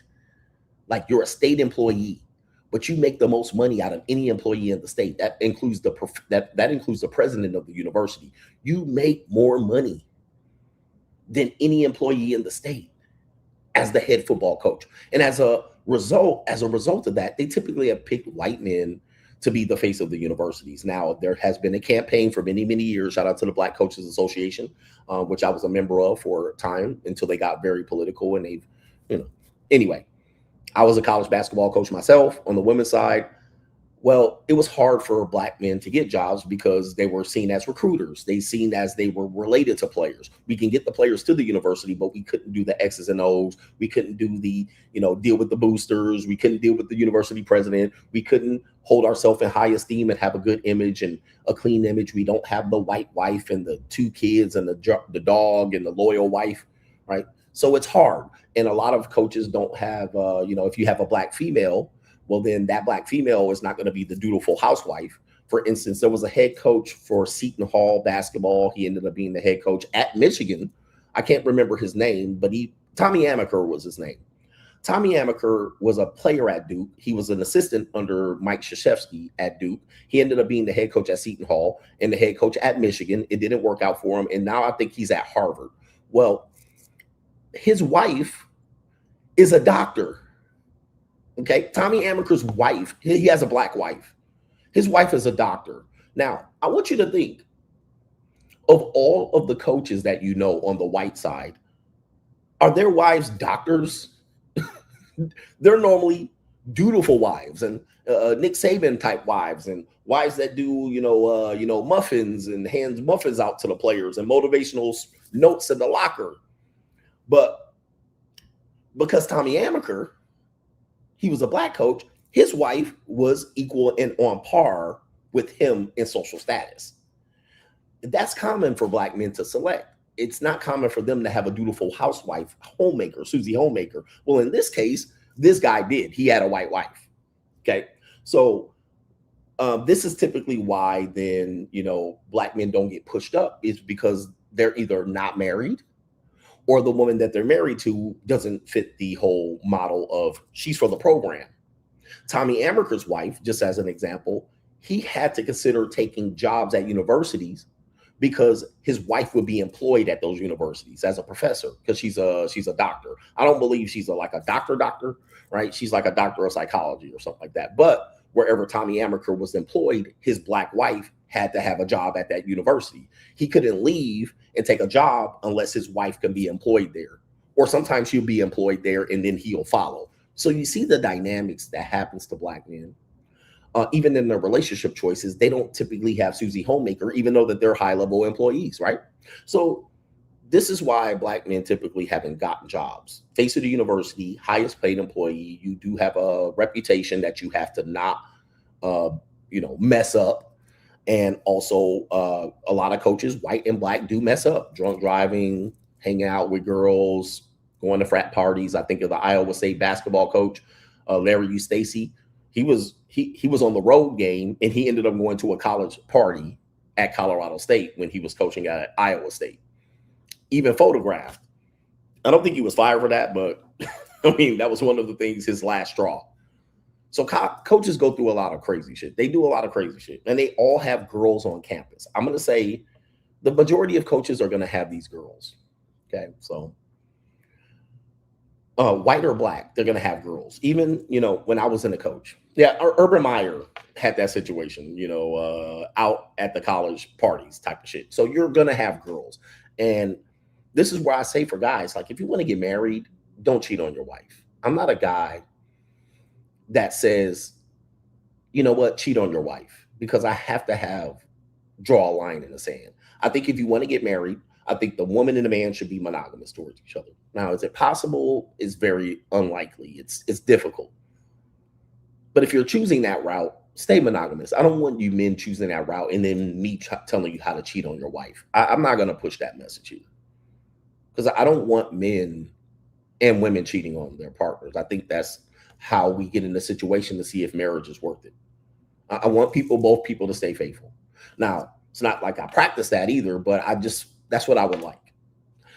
Now, with this being said, taking you to this banner right quick, let's give you the lowdown, hoedown of this guy right here. First of all, he was not supposed to be the coach.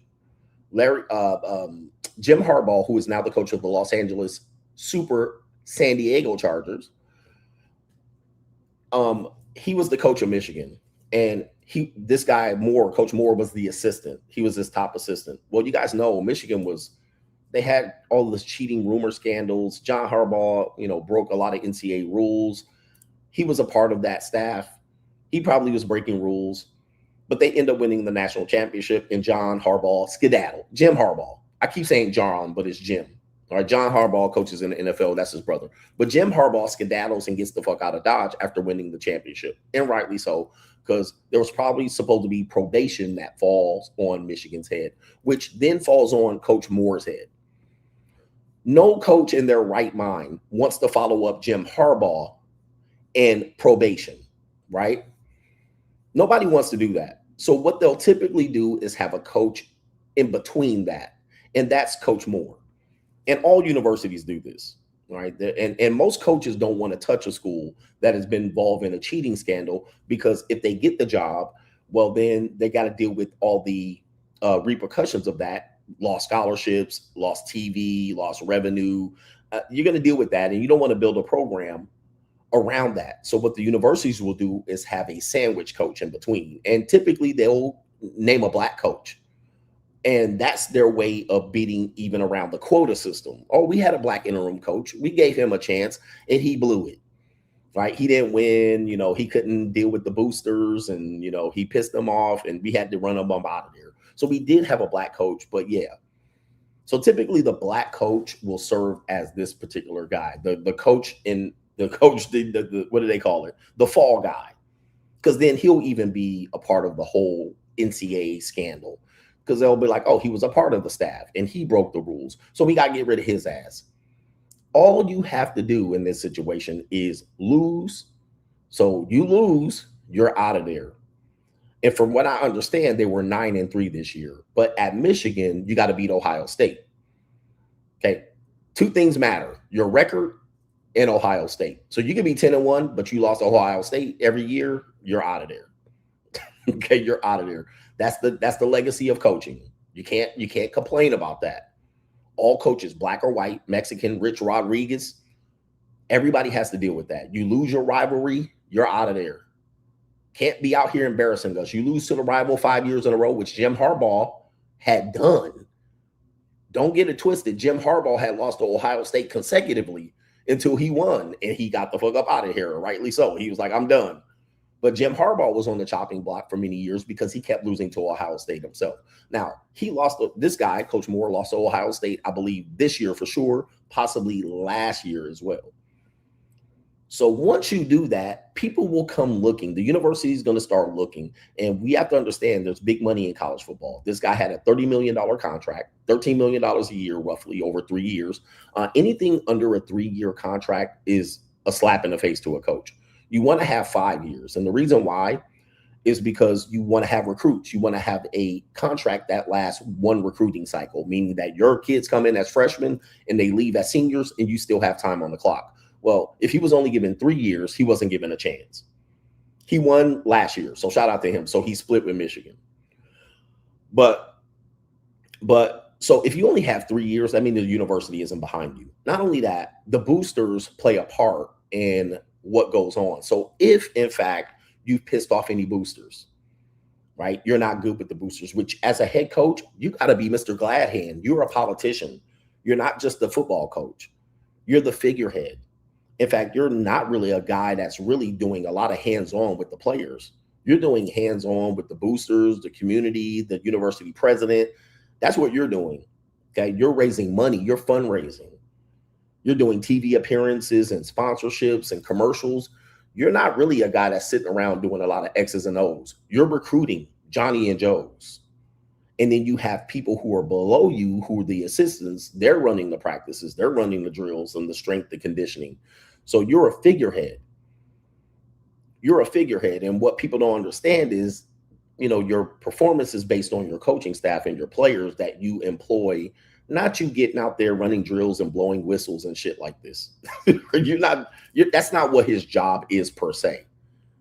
Okay, he'll get out there and blow the whistle here and there, and they'll do the air horn and switch drills, and he'll clap them up, he'll motivate them, and he'll give them the rah-rah, and he'll pat kids on the back and pay kids off and buy recruits. This is what the coach does. This is what the coach does. And sometimes Black men aren't prepared for this, right? And I'm going to just be honest with you. Black men aren't prepared for that part of the coaching. What they want to do is sit in the office and hide in the office and do X's and O's and not be out there campaigning and fundraising and being glad handing and taking envelopes and putting them in their pocket and paying off players and paying off high school coaches and shit like that. They don't want to do this. They just want to go out there and, stand out there on the sideline and clap and cheer and rah-rah. And then get all the press. So Black men typically, I don't think, are prepared for these high positions, nor can they code switch. So as you can see, just as an example, right, he had cocked on sideways and this type of thing. He just doesn't show that he's ready for this type of thing. There's coaches that do. There are Black coaches that are ready. He don't look like he's ready. Then when you add on to the effect that you have young co-eds, young women talking about 18 years old, 19 years old, they want to be a part of your program. All right, they want to be the manager. They want to be the recruit girl that shows recruits around campus. They want to be in the mix. You're going to have young co-eds volunteering to sit in your lap, to be your personal assistant. And it doesn't matter what university you are in, that's going to be the case. Unfortunately, Michigan has experienced this not once, but twice. All right. Mel Turner was the head coach at Michigan State. He got involved with this woman and he lost his job for phone sex. Okay. And she was a person that came to speak on college campuses. And I covered this already, but he lost his job over his nag. I mean, he's supposed to be getting his team prepared for football games, and he's having phone sex in the coaching's office, right, over this woman. And she then claims she's a victim and blows his job, blows the whistle on him, and he loses his job. He's the head coach at Michigan State. That was about 2 years ago. So you got one Black coach. Now you got this coach, allegedly. Well, not even alleged at this particular point. Let's go ahead and show you the news article here, because it gets worse than this. It says police detain Michigan head coach, Coach Moore, after firing. Salacious detail emerge in a report. And we're going to go through this report. But first, we got to show you who the young lady is. Okay, because yes, people are going to talk about that. Somebody mentioned this, Bobby Petrino. He lost his job for the same thing. I believe he was at Louisville.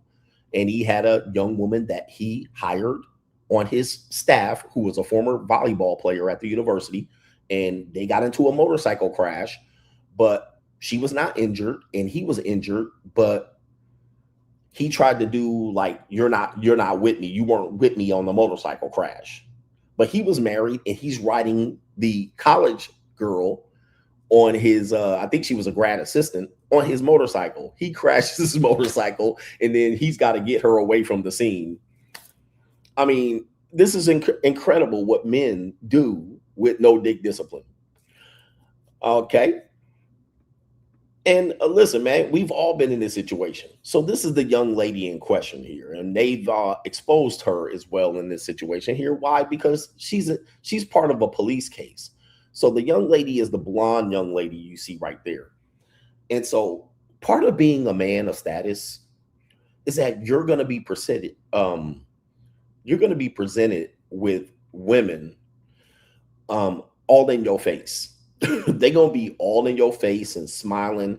And of course, black men have to understand that the dynamics of you with white women and taking advantage of them per se, and victimizing them and using them, also violating laws for employment as she's a subordinate. This is not going to look good. Okay. Now, again, men of status have always been able to have his concubines. So you got concubines, and Coach Moore is no different. Lane Kiffin is no different. Ed Orgeron, okay, Rick Pitino, Bobby Petrino. These men are no different. This is kind of comes with the territory. So you do have to know how to monitor and manage it. And then as a black coach, you got to kind of understand that, like, you got to do it in a certain way. You can't just do it with the Kaylee Blonde. You can't just do it like that. I mean, I know, you know, you want to, and you want people to say we're racially progressive, but the idea is that she's going to be the victim on the way out. So this is a bad decision by him. And it's a bad decision to do it with a subordinate, which I've always said, just go to the JUCO. How many women at the University of Michigan would have gladly played their position in a paid position? How many girls at the University of Michigan are on seeking arrangements? How many girls near the University of Michigan campus would be likely to play this role for $200, $300, $400 a pop? I mean, listen, I mean, I'm pretty sure on every road trip, he has a ability to get road ass delivered to his door.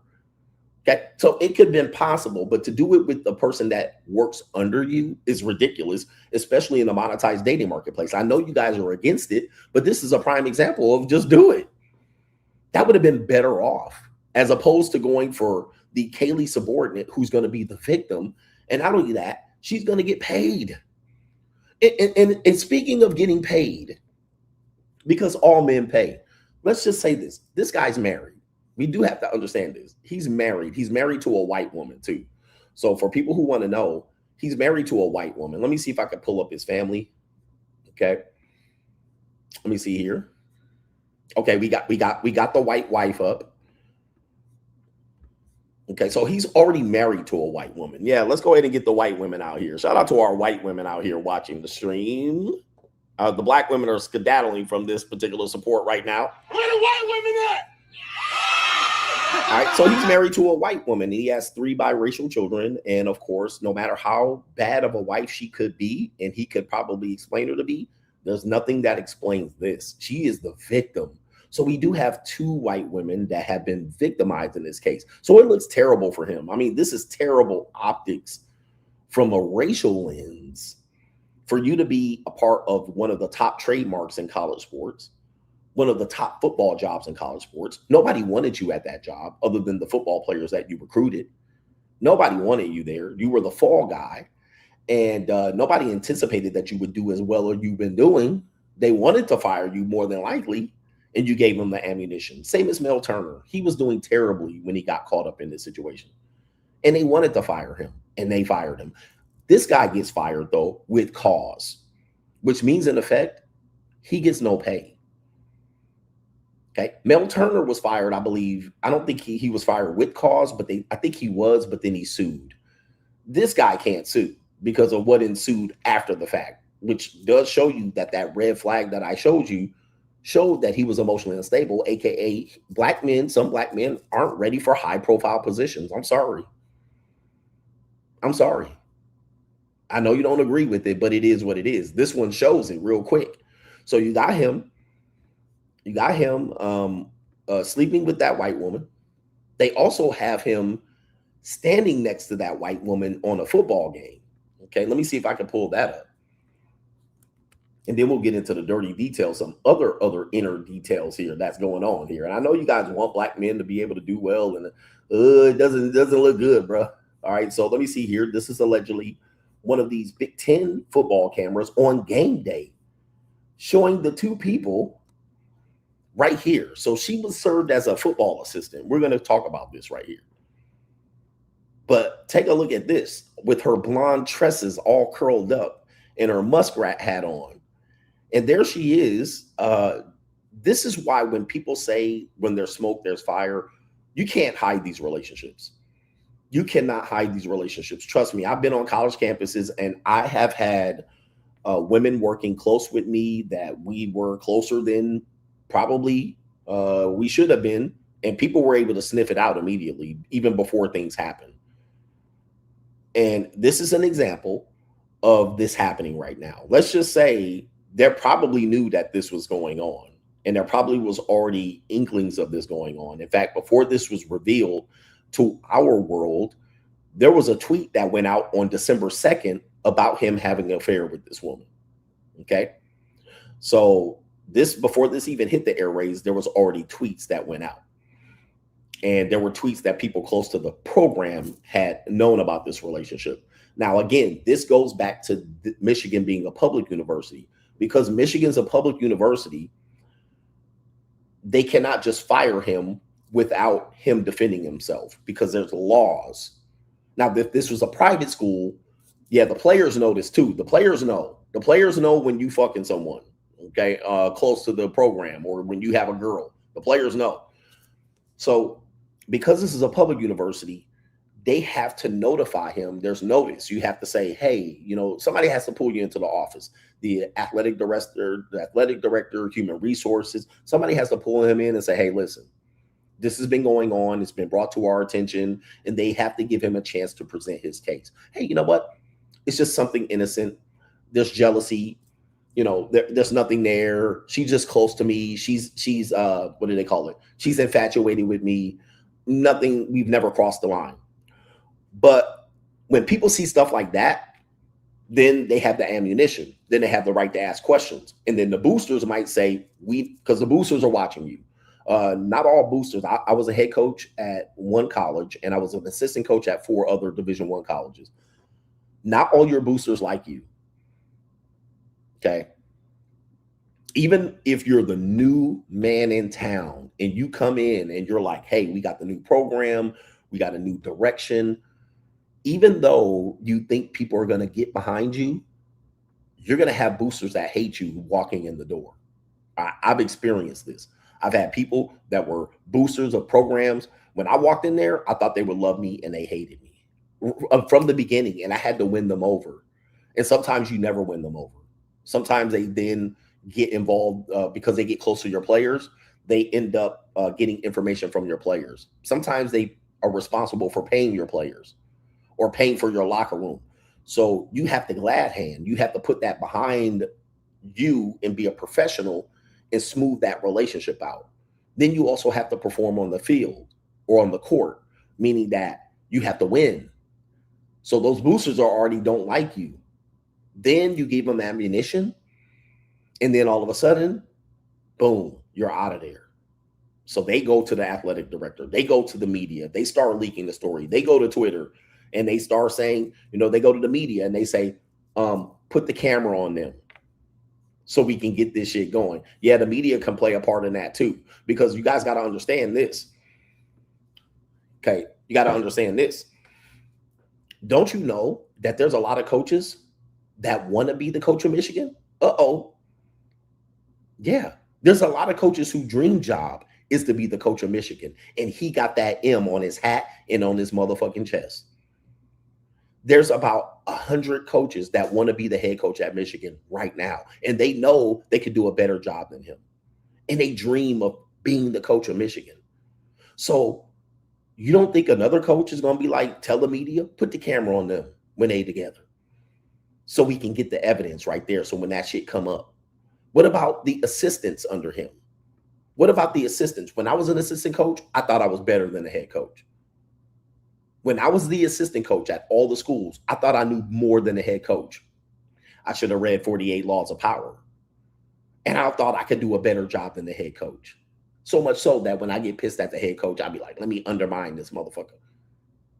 You don't think there's an assistant coach that should have got the job when Jim Harbaugh left, that is watching him doing that shit, that's still on the staff? He's the mole, and he providing information and leaks to the public in the media? You don't think that's happening? Oh, it's happening. Trust me. I've been a part of many coaching staffs. There are moles on your coaching staff, okay, that are giving people boosters information, but they in your face, and you telling them information. Man, I had her on the road trip, folded up, and I had my wife in another hotel room, and they watching you. They like, yeah, nigga, we gonna get him out of here. It happens. It happens right on your own coaching staff. So don't think that all the coaching staff is just, one accord. Your coaches are watching you. Your player. What about a player? What about the players? The players are like, man, I hate coach. He ain't playing me. But I saw him sneak in that girl. He bring that girl on every road trip. That girl be working late in the office. That girl be staying at his house.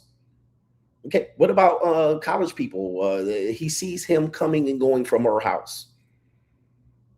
Okay, so it's not just that he's a black head coach and he getting railroaded. He's sloppy with his work. And he don't realize that not everybody's on his side. And he probably knows this, but it got bad for him. And you got to know that this is how the game is played. You got to know how this is how the game is played. It's a political position. Okay, so you don't know where it came from, but it's interesting that they got them on camera. This is allegedly the woman involved here. And he's on the field. You would think that this guy would be focused on his job, but he's standing next to her like this is his wife. Like, this is crazy. And it happens, guys. Trust me. I've seen this happen. But this is bad. This is bad optics to be this close to your work. This is sloppy shit. So you can't blame and, try to find the blame here. He's sloppy with his work. You don't supposed to be this close on the field in public eye with your work, aka Bill Clinton.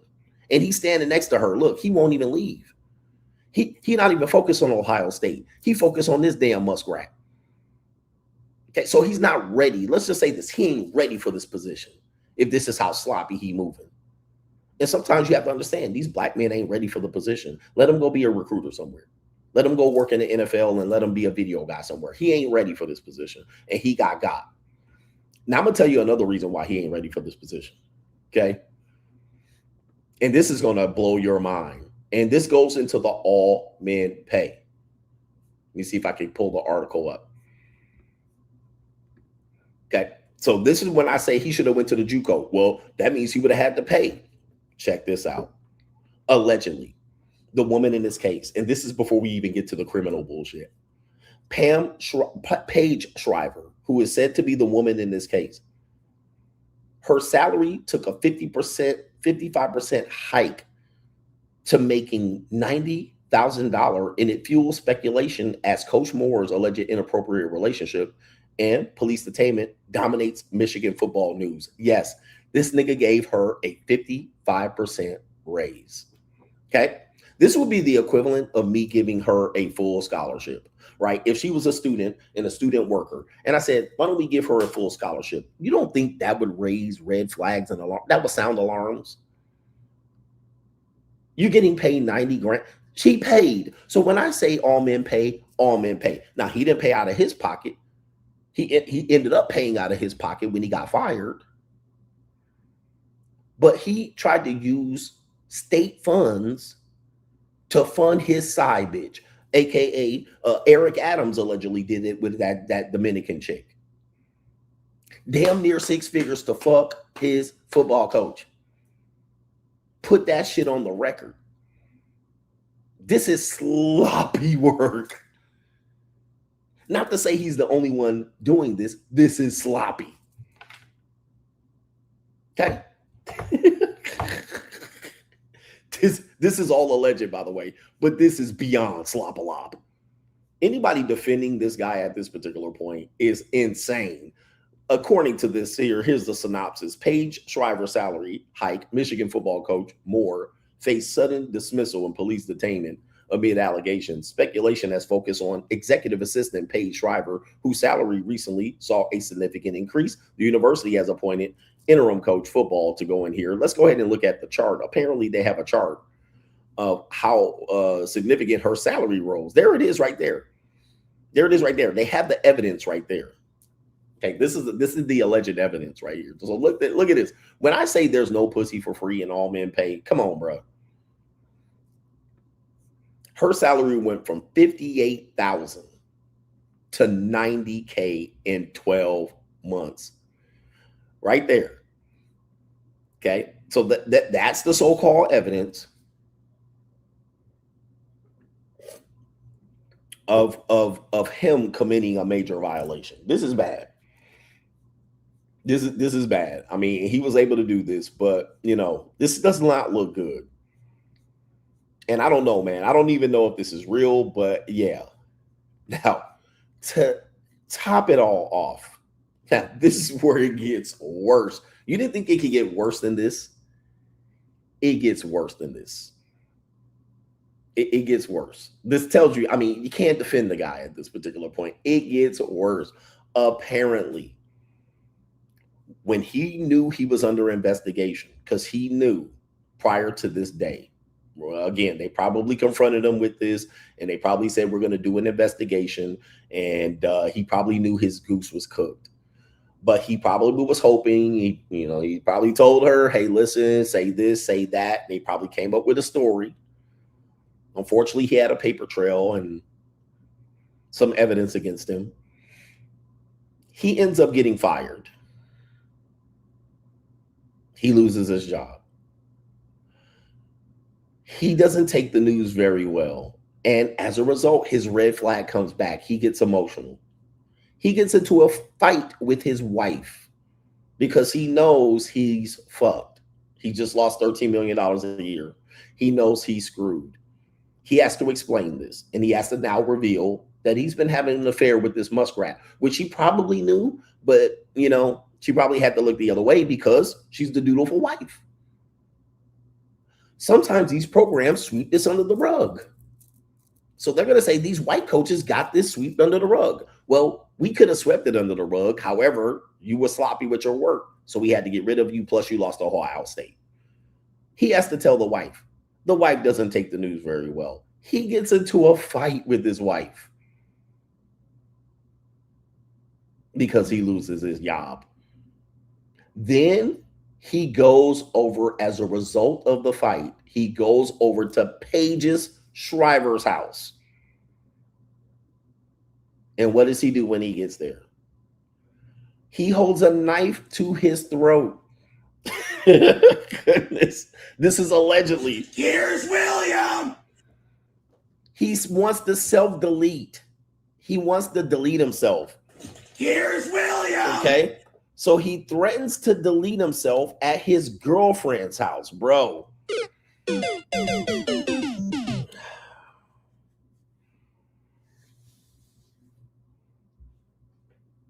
And then runs off like David Bruce Banner and is found at a church that was there to calm his nigga ass down, bruh. And the reason why they found him there is because his wife he'd been sharing locations with his wife, and they were able to find him at a church that was talking his ass off the ledge. Now, for people who wanted to know why he was detained, allegedly, and there's been no charges filed in this case, he was detained. I believe they have a mugshot of him. He has been detained, and now these are what people are alleging happened. It's still early in the case. Now, they're also alleging that possibly, and these are rumors, that he possibly paid for an early termination of pregnancy with this woman or another woman. Now, I'm not confirming these details, but I've heard details related to this, that at some particular point over the last few years, that she got an early termination of pregnancy.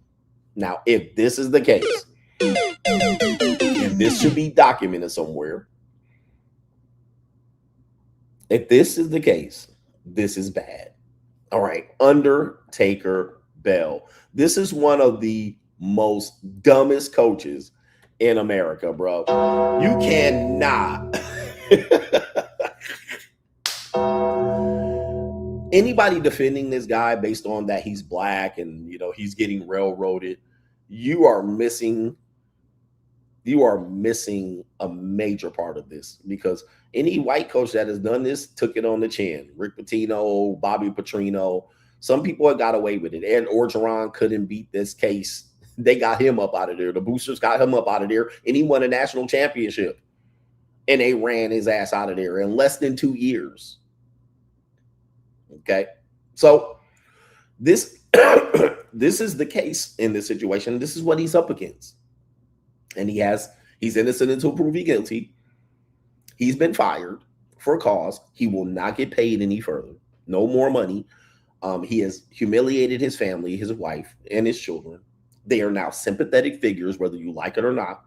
He was cheating on her openly, having raw sex with this woman. I mean, I'm not saying my record's clean, but sometimes you get got. And he's also allegedly on paper giving her a 55% pay increase to do what? To fuck him. So he's using university and state funds to pay her off as a JUCO. Am I correct? All men pay. Not only that, $30 million contract, that's $15,000 a cheek. $15 million a cheek. That's $15 million a cheek. When I say all men pay, when I say free women cost the most, when men don't understand this, you don't understand it because you have nothing to lose. But when you get to a certain position in life, over 40, you have your life ahead of you. You have enough money to lose. You have more to lose than this woman. You got to move differently. You can no longer cold approach and date randoms and fuck women in your house and pump and dump. You can no longer do that. And I was trying to explain that yesterday. You're talking about job nigga shit. Yeah, you can do that at Amazon as a warehouse worker. When you're a career nigga and you out here with more to lose than you have to gain, you can't move that way.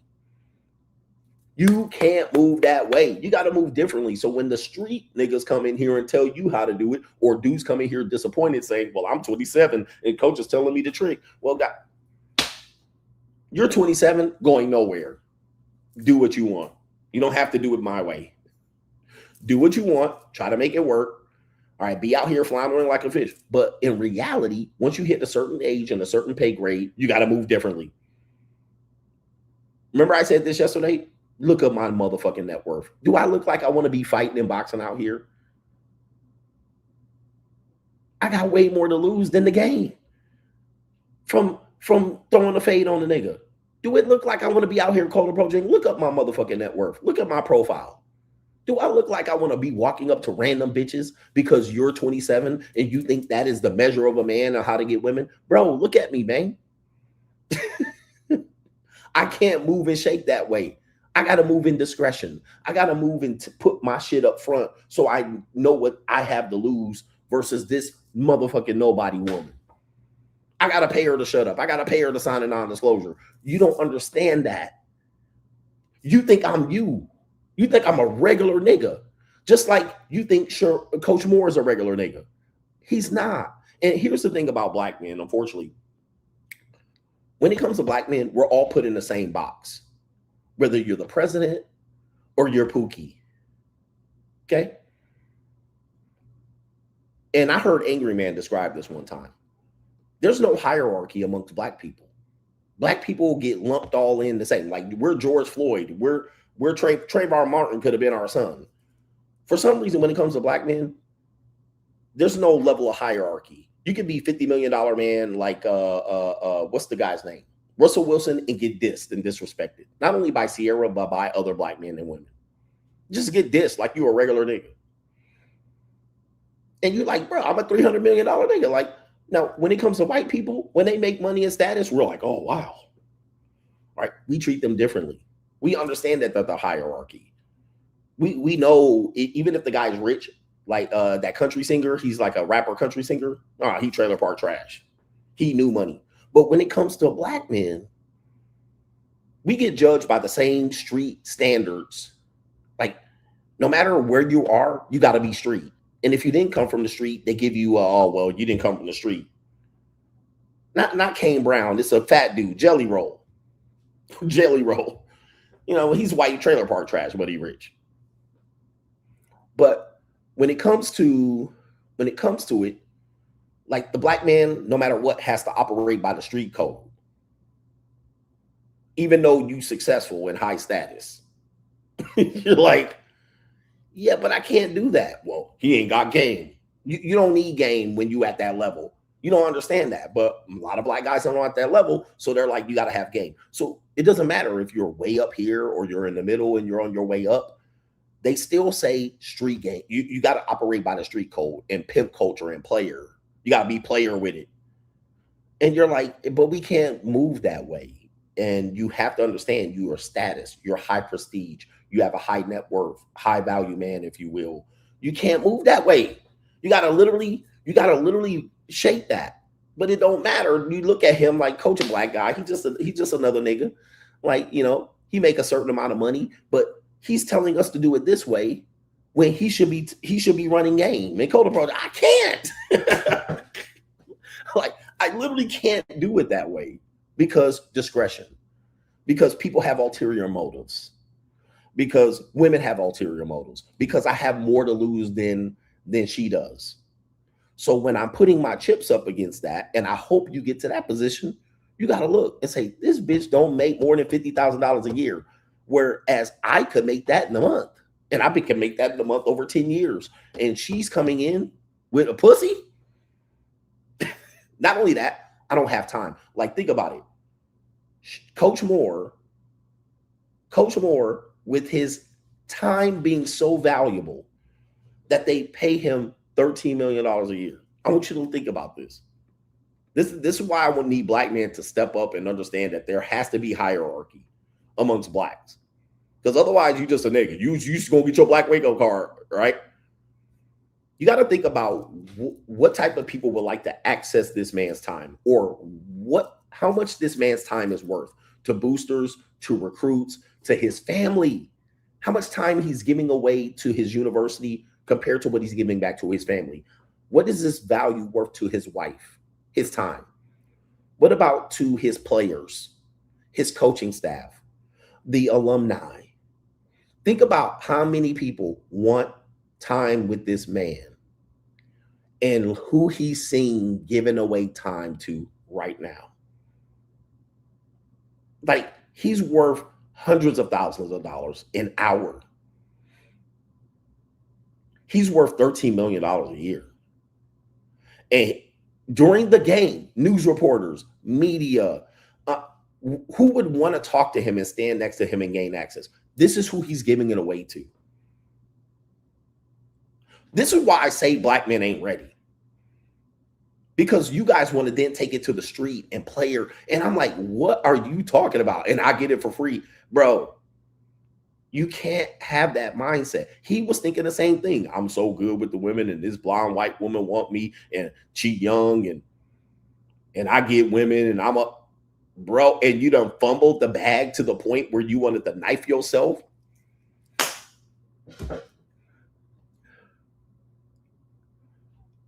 And crash out. Shannon Sharp kind of did the same thing. And not to say this can't happen to me, but this idea that your sexuality and your ability to dominate these women sexually and pleasure them is your gift and your curse. When you lead with that and you get to a situation, let's just say you're not in the situation yet, but you get there 5 years, 10 years later, you don't think these women are going to come after you?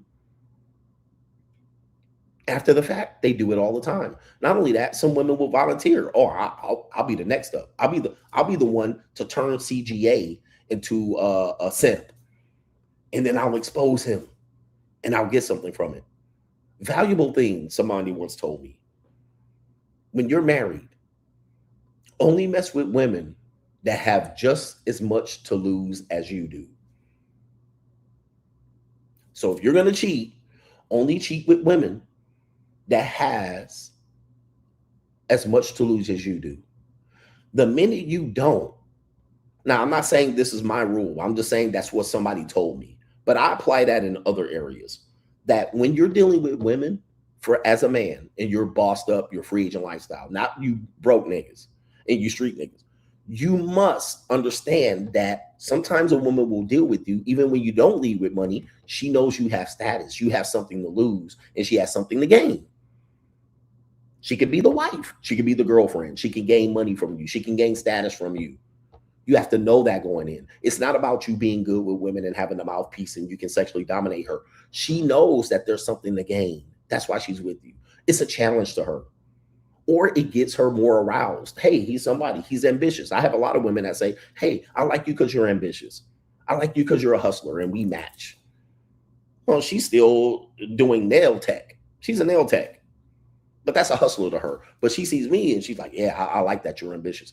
That's a reason for her to want to be with me. Not because she likes me, not because I'm handsome, not because I have the best dick game and a mouthpiece. She says, I like to be around ambitious men.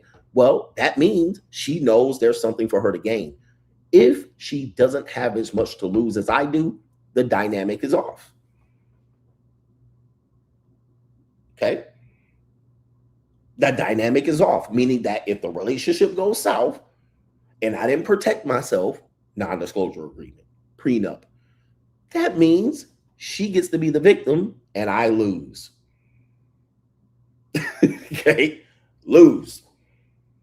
And I lose everything that I work for 2 booty cheeks. So you do have to move differently. You can't move like the rest of the people in your hood, your neighborhood, the street, because street niggas don't have nothing to lose. All they lose is their freedom, right? A street nigga doesn't have anything to lose. And if he does, he only making $50,000, $60,000 a year hustling, which is a lot of money to make hustling, but it ain't that much money. Okay.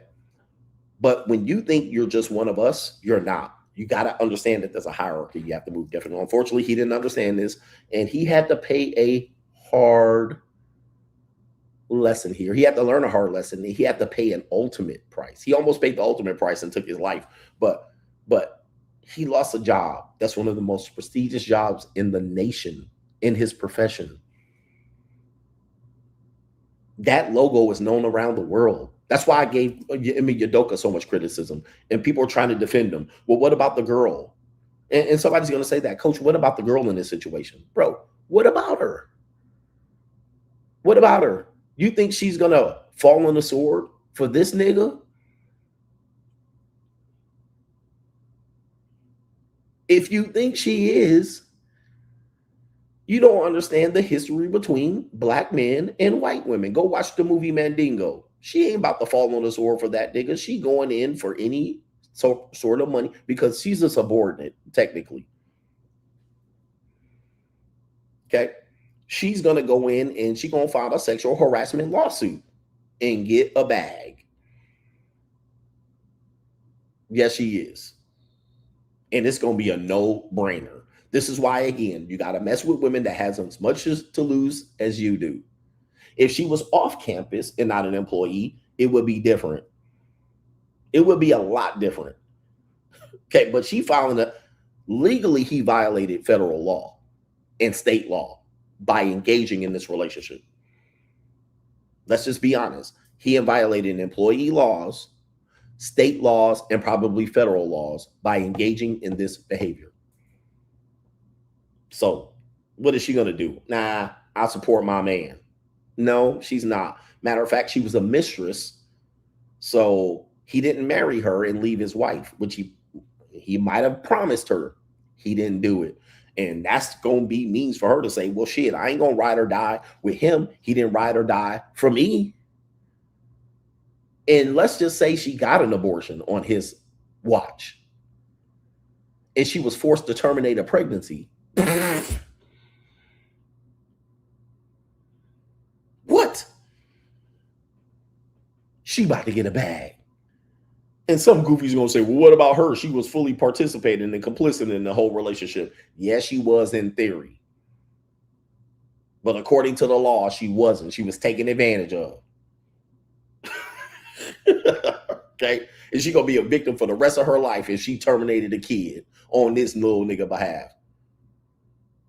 Okay? This is a classic fumble across the board. Let me do these super chats here, man. You cannot defend this shit. And especially today with knowing what we know, bro, y'all got to know, man, wake the fuck up. All men pay. All men pay, bro. Free women cost the most, especially if you're not a street nigga, man. Just know what it is. And street niggas really got to put that shit behind them. Okay? Just because he's black, he ain't street. All right. And no amount of game was about to help this nigga at this particular point. None. Okay. The best thing he could have done, my advice, what could he have done? Stayed faithful to his wife and focus on his job. That's what he should have done. Okay. What's the solution? That's what he should have did. Stay faithful to his wife and focus on his job. And he could have had that job. Or let's just say he got fired by Michigan after 3 or 4 years. He could have coached at any mid-major university he wanted to.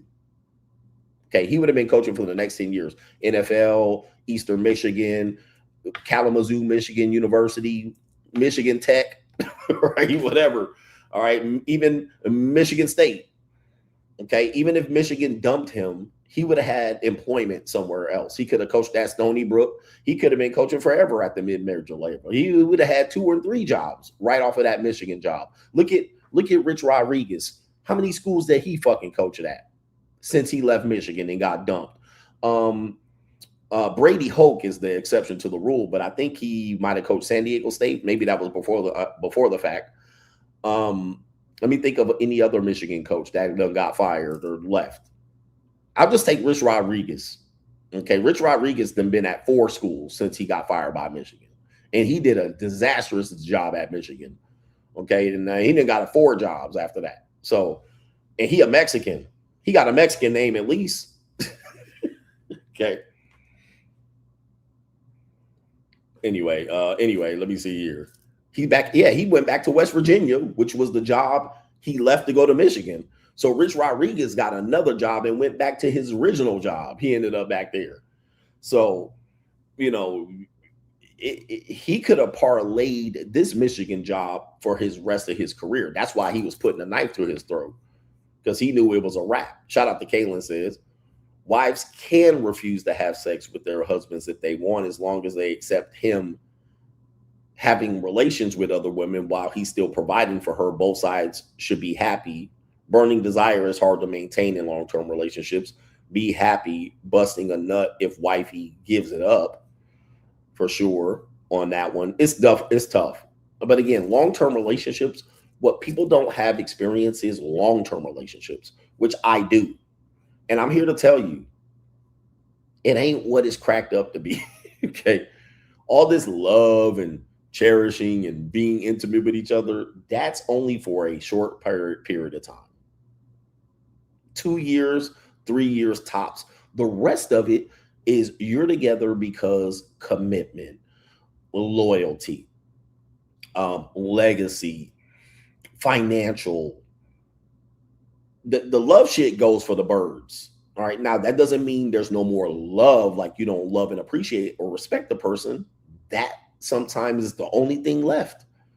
Okay. But there ain't no burning desire and high levels of intimacy and shit like that. Now, every now and then, if y'all both get drunk enough off a bottle of wine, y'all have some great sex. But most of it is just lethargic at best.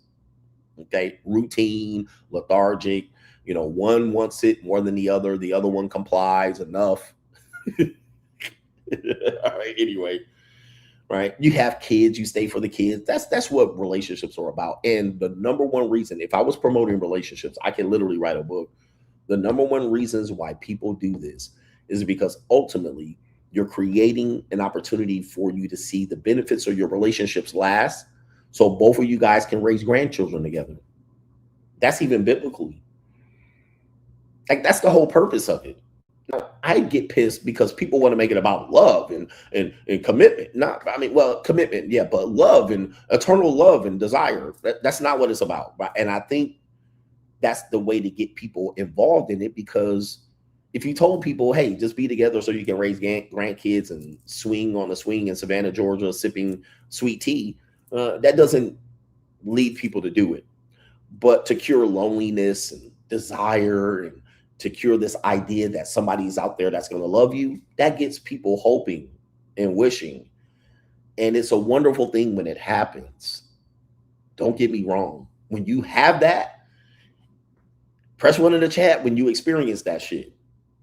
That connection, that instant connection, that fireworks, that you can't keep your hands off each other. The heartbeats, the heart palpitations, the butterflies in your stomach, the anticipation of seeing the person. You can't wait to get off of work. Like, that is incredible. I'll never play that down. That's one of the most incredible human experiences. And you would think that that's what life is about. That's what creates more life. But that don't last. I'm just here to burst your bubble. Don't expect that to be what you experience your entire life. Now, there could be some women in here. I experienced this deal, and I've been married for 15 years. Okay, shout out to you. I don't think he does. Your husband doesn't. So one person might experience it, the other person doesn't. They experience duty. Like, ask a man why he stays in his marriage. He doesn't be like, I want to rush home and fuck my wife who had 3 or 4 kids. Nah, he's going to say something like, you know, I have a sense of responsibility. I want to take care of my family. I want to reward my wife for producing my kids. It's never going to be like love and I feel love and butterflies. It's never going to be that. It's going to be like duty. It's going to be like utility. Like, I'm a man and a man's supposed to protect this woman. That's just going to be on. Okay. Tell me I ain't lying. And I want to make sure I provide my kids with the ability to get options in life and be good citizens.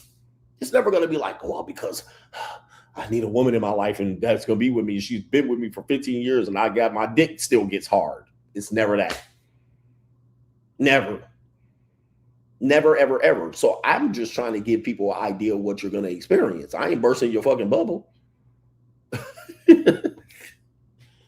But that's what it is. That's the reality. But what gets you in, suckered in? That I love her and she loves me and she says I'm the best. And the butterflies and the anticipation and the first time you enter her guts and that first time you put your raw dick in her. Another reason why people want relationships, they get to have raw sex. They get to have raw sex. You get to have raw sex and not think about it. Whereas when you're hooking up or you're at the JUCO or you're casually dating or you're breaking up to make up and then you break up and then you get another person, you got to have condoms. You got to think about STDs and STIs. And who wants to think about that shit? So what do? I'll get into a relationship so I can have raw fucking sex. Tell me I ain't lying. Not because of love. Also, you might even think it's cheaper to have a relationship. Well, I'm tired of dating and I'm tired of taking girls out for meals and getting pats on the heads. And I'm tired of getting dressed for dates. I'd rather just be with somebody comfy and cozy. And she comes over to my house and she hangs out and she's in sweats and pajamas. And, you know, she takes her bra off and her titties are hanging down here in the tank top. And it's easy. It's cheaper. I don't have to keep track and tabs of all these monies that I'm spending on dates by dating 1, 2, 3, 4, and 8 people. I could just date this one woman and it be cheap. And she's low maintenance. She's natural. She doesn't have nails and hair extensions and wear a face full of makeup. She's regular. It's cheaper. And you think it's cheaper. And I'm here to tell you it's more expensive. AKA all men pay. You're going to pay a lot more money doing that. And you're going to get a lot less pussy doing that.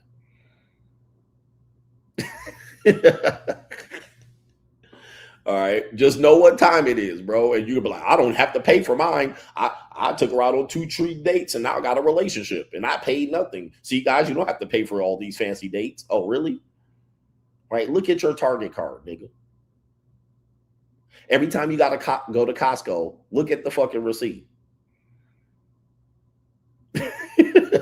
Every time she go to Trader Joe's, every time you go to the fucking movies, every time you take a vacation, every time you look at your fucking rent and Netflix and all of that shit, add that shit up and tell me you ain't paying. Look at your credit card statement at the end of the fucking month.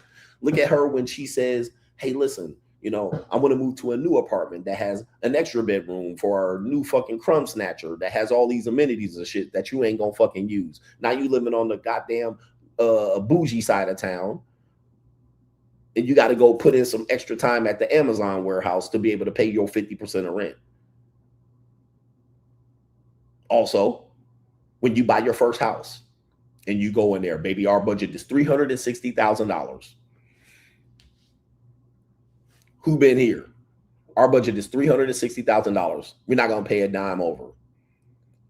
Your real estate agents take you to a house that's $450,000. You know, I know your budget is $360,000, but let me show you this house. It's $425,000. Then you're gonna be like, oh shit. And she's gonna go in there. This is my dream kitchen. Cooked.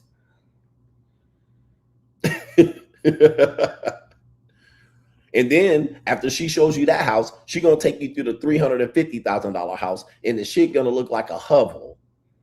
It's gonna look like the Smurf fucking village. It's gonna be dark and dank, fixer-upper, bad electrical wires and shit, no windows in the kitchen, and your wife gonna be like, yeah, we ain't moving into this shit. Okay, we need to go over there to that other one, and you can work a couple of hours of overtime, and you can go get a promotion, and AKA all men pay. Now, while you working overtime and you trying to get a promotion, burning the midnight oil, burning the candles at birth end, she fucking her personal trainer and the goddamn UPS man. She on Tinder and shit. Well, you're never here. I feel like I'm raising my kid all alone. And you're too busy working. Every time you come home, you say you got to work extra hours.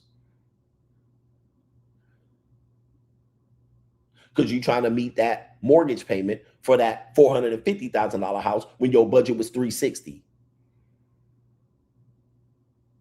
And she like, I got to make extra money. Now she got a side hustle. Now she got to go back to work. Now she got to go sell some pussy on the side.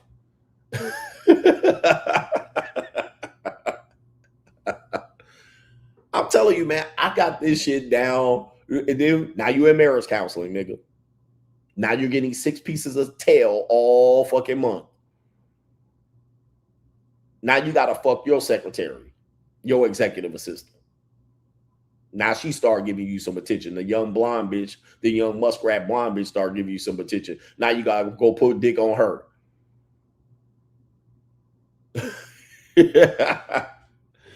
Yep, man. This shit is, dude, it's a fucked up game, but I have experience, and I'm telling you, the men that trying to tell you about this that are somewhat against me, they don't got the experience. I'm telling you that, dude, this shit happens so much, it's ridiculous. It's the same old, same old. It's so predictable at this particular point. Anyway. Oh, by the way, the house you bought, you get moved out of that motherfucker when the sheriff is there with the goddamn restraining order. Okay? That house that you work overtime, aka that you don't pay for pussy from your wife. I don't have to pay. You getting moved out of that house. You come home from work after a long shift, and she over there with the restraining order talking about your ass got to move your shit out. Somebody said I'm painting a dark picture. Press 1 in the chat if this shit don't be happening to guys. And here's the sad part about it. When this shit happens to dudes, nobody cares. See, this is the shit that happens to dudes that set men off. And then when it happens, y'all niggas be like it's the exception to the rule. When it literally is the rule. This is the most common shit that happens. And it happens so predictably. And when it happens, y'all just put blinders on. Well, this is just, yeah. Niggas in court every day over this shit. Niggas in court every day with this same shit.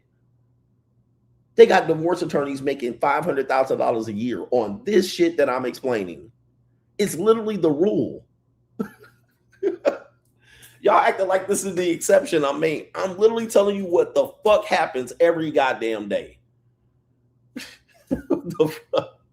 But the reason why y'all don't want, because y'all don't want to see it. Well, don't talk about it. The man has to stay silent. He got a goddamn, gag order on. When he starts talking about it, they just say he's bitter.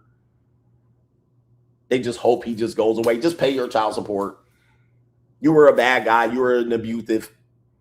This shit happening every fucking day. They put him on child support. Nigga got to work 2 jobs and pay $1,200 a month and not see his fucking kids. This is literally the rule of relationships, all because it's not the exception. The exception are successful relationships.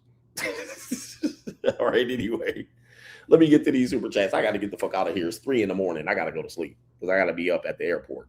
Anthony B says, that stream you covered where the widow replaces her husband's hit home. 10 years ago, my cousin died. In less than 6 months, not only was his wife in a relationship again, but his homie took her out on dates. People ain't ish. That's cold world, man. Yeah, man, listen. Widow, just look at widows. Dude, I went on a date with a widow, and I was like, damn. I mean, that literally your red pills are not bad situations.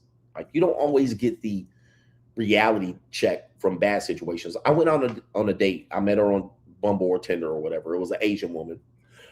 At that time in my life, I was dating single mothers and shit like this. And she was a mother. I think she had a couple kids. Asian woman. And I took her out in, I think it was Rancho Santa Margarita in Orange County.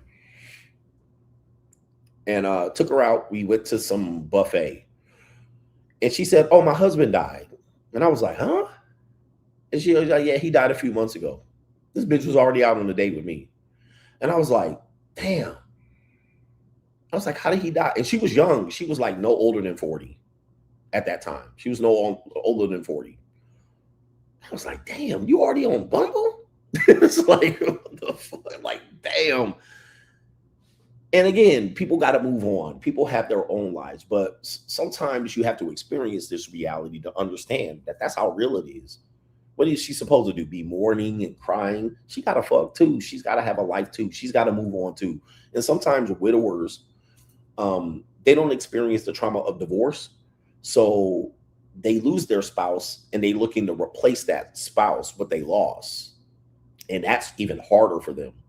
But I did ask her, did she kill him? And I was like, is this too soon? But did you kill him? Because she was Asian. And I already know what Asian, because she said it so nonchalantly too. She didn't say it like, my husband died. She said it like, oh, my husband died not that long ago. That's how she said it. And I was like, damn, she said it coldly and nonchalantly. I was like, sheesh. She said it like she didn't give a fuck. She said it like, I'm glad he's dead. She didn't say it with glee, but she said it just so passively that I was like, whoa. I was like, it was kind of like she was like, you know, like she got out of it. Like she was able to get out of it cleanly without the divorce and the stain of it. That's how kind of she was saying it, bro. I was like, yo, what the fuck? That's why I had to ask her. I was like, did you poison the nigga? Hustle Every Day says, Ninja.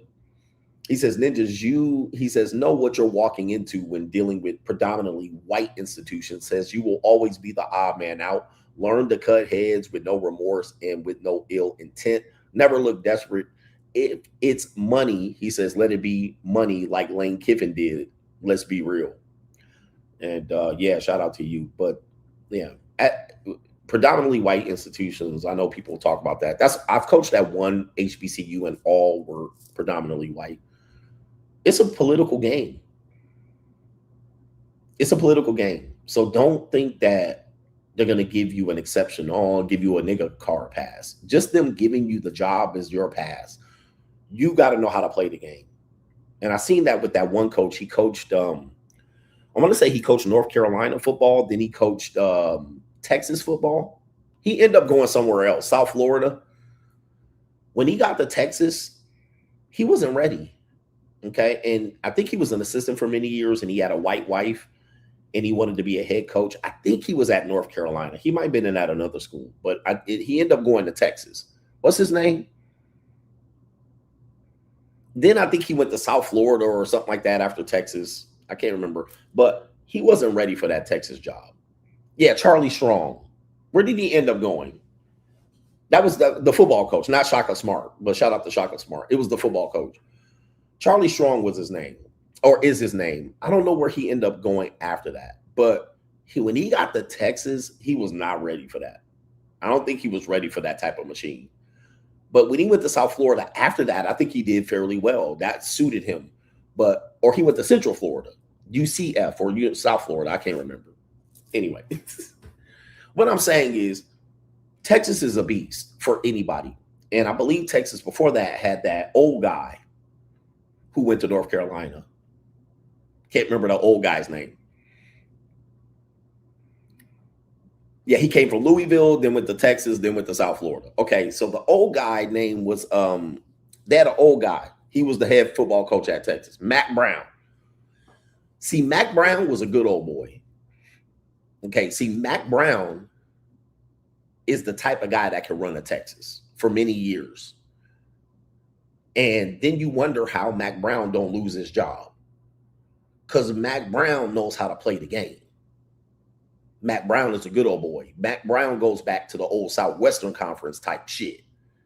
That good old boy shaking hands and doing back alley deals and back office deals and stabbing niggas in the back and killing niggas and leave them in cornfields and hiding the body and good old boy shit with the boosters hanging out, you know, recording niggas having affairs and orgies. You know, see, that's the game.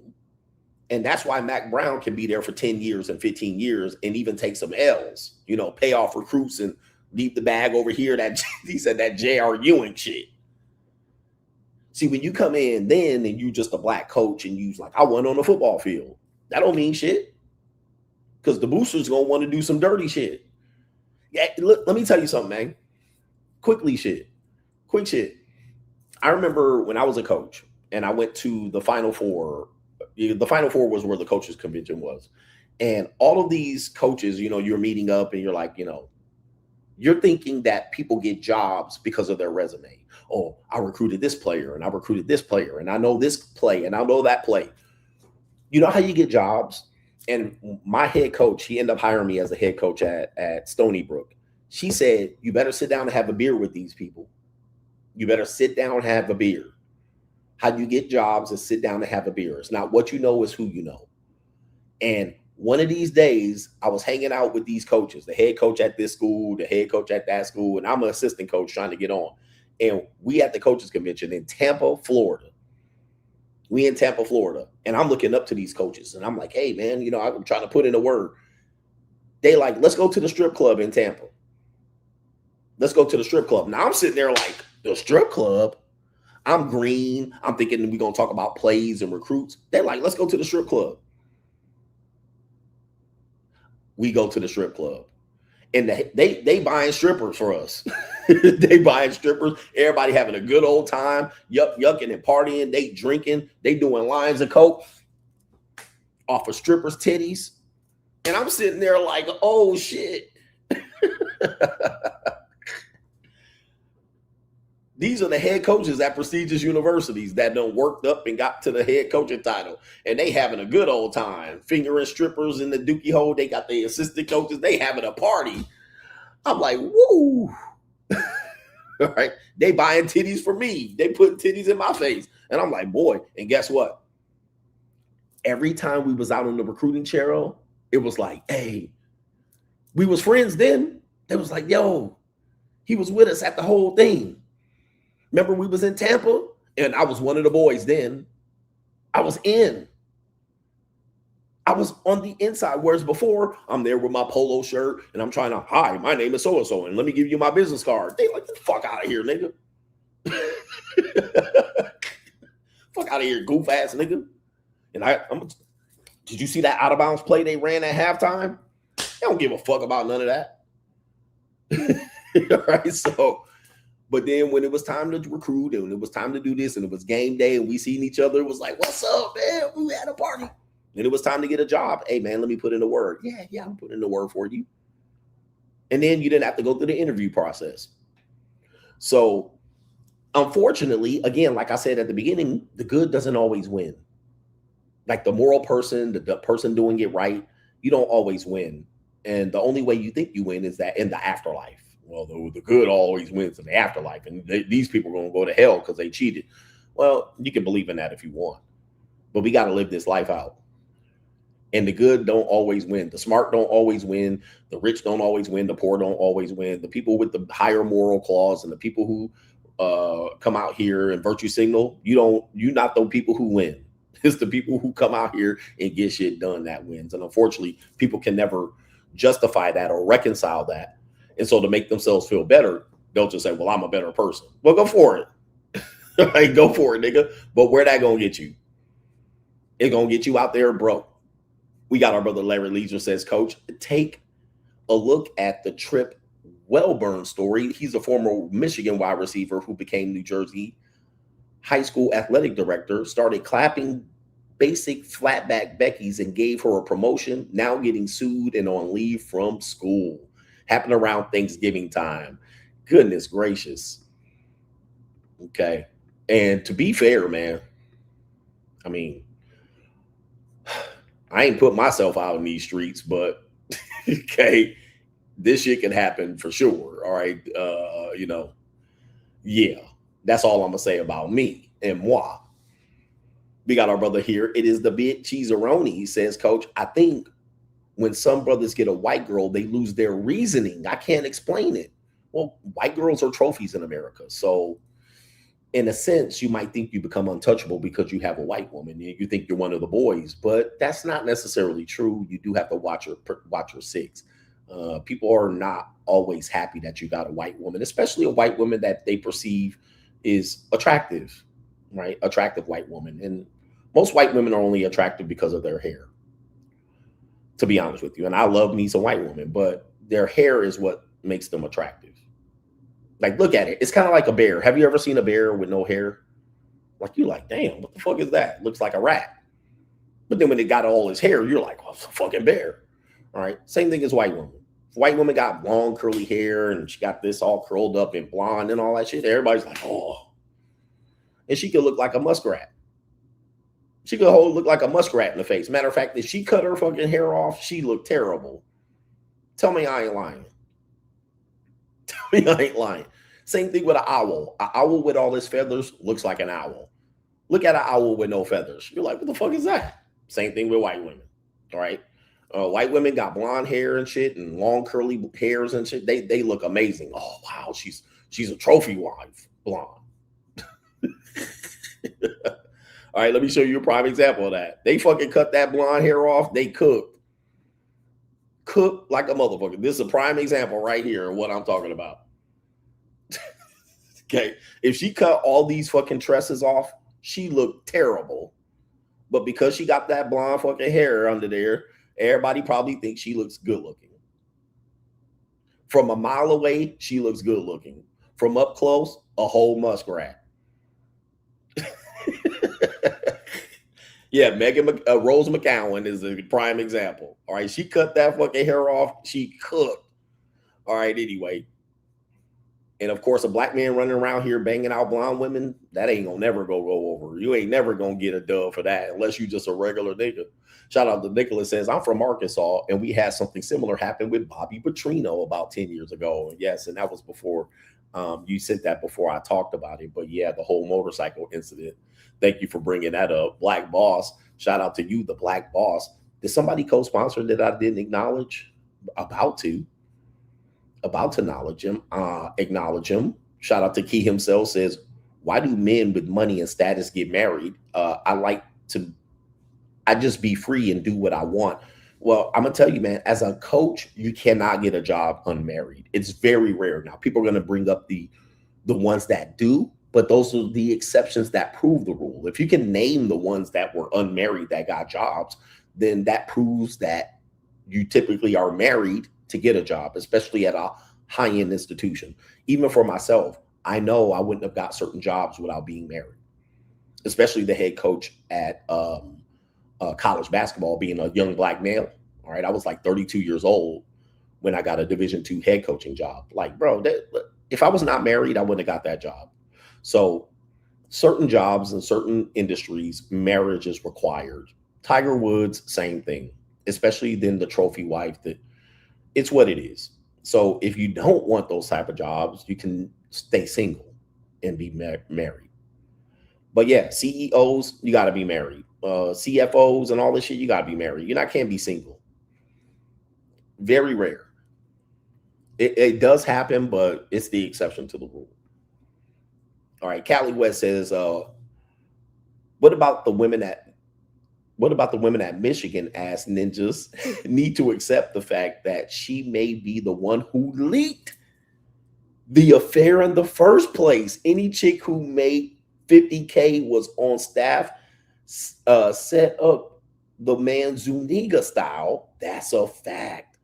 That is an interesting thing. And I didn't bring that up, but you might be right. She could have leaked the affair.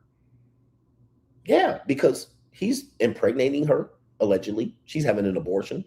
She wants him to leave the wife. He digging her guts out raw. He busting nuts. She live in a one-bedroom apartment. This nigga live in a big old house, coach's house at Michigan. You know, I don't want to burst, you know, listen, I ain't put my shit out there, but look, you know, you having an affair with people that work close to you and see you parading your wife around, whew, you can only do that so many times. Because when it's time for people to get the accolades, it's the wife that's going to get them accolades. And she got to sit on the sideline and watch this shit while you busting raw nuts in her and you going to the Planned Parenthood, keeping it on the hush-hush, protecting the secrets. And he making $30 million a year and you just getting 90K, bro. You right, Cali West. At some particular point, there's only so much quiet you can keep this woman. Shout out to the Drunken Sailor says, thank you, coach. Yeah, man. You only gonna keep her so quiet.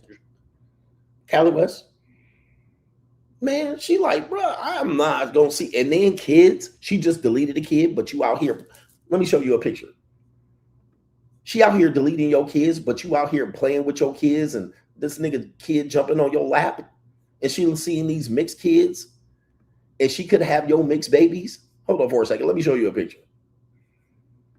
to bring this shit home for you, bro. Yeah, man, that girl like, oh, hell no. Oh, hell no. Let me show you this picture right here. This is what this woman living in a one-bedroom apartment making 90K, and that's why he had to bump her salary up. Look at her. There he is with his baby, playing the dutiful father. Okay, you think women just gonna set aside and take that role? There she is right there. There he is in the media guy with the picture in the family with his mulatto kids. Okay, there she is right there playing a role, and this bitch over there getting nutted in. You know what I mean? There she is right there getting nutted in on road trips. Cali West is right.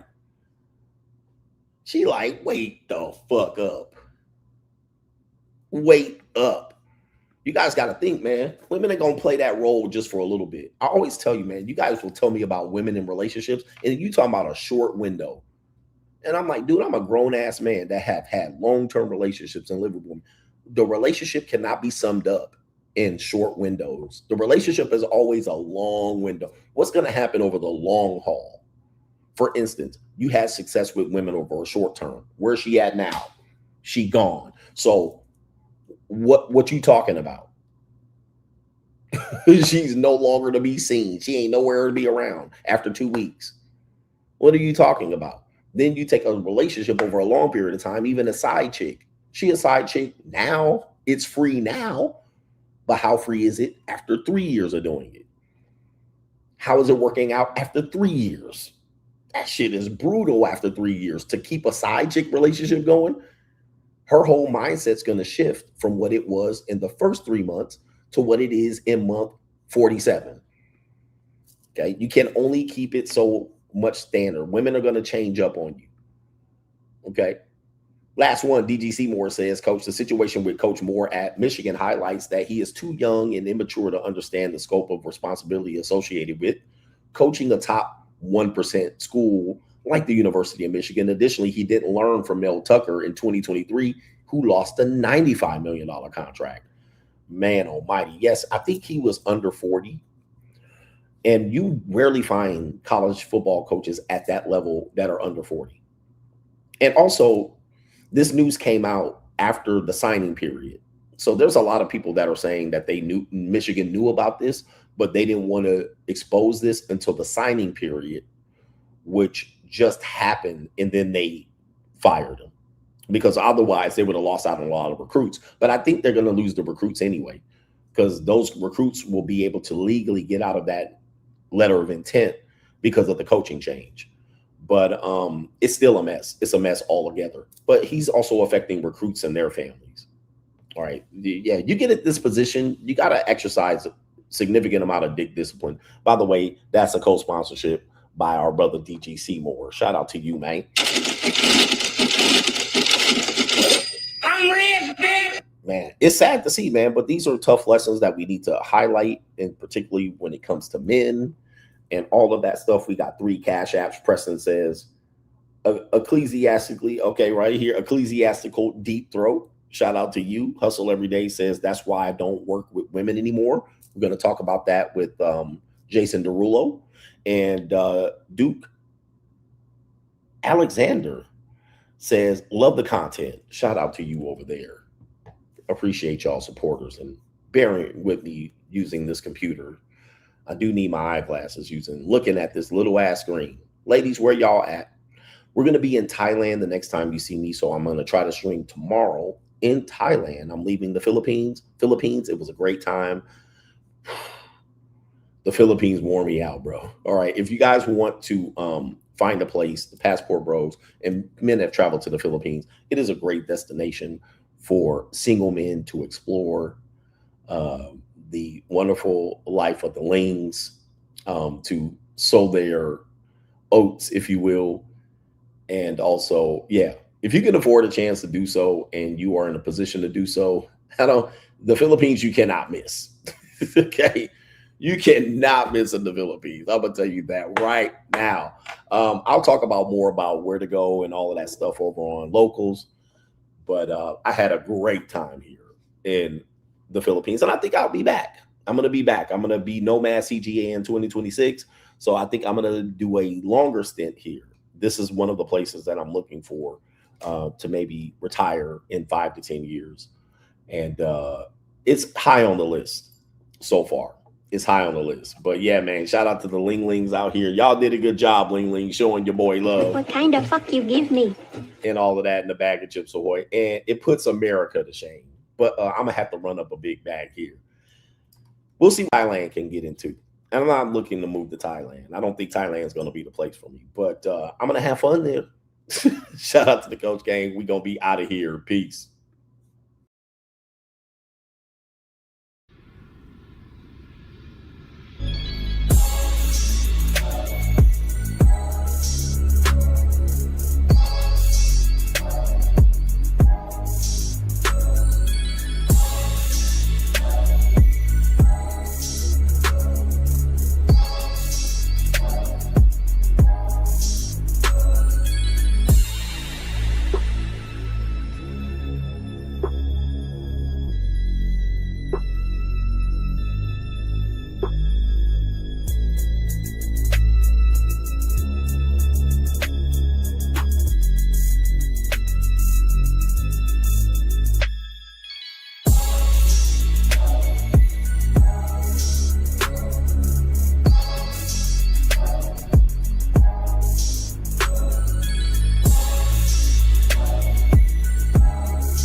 And you're in the Desert Storm bunker with Hollywood CGA.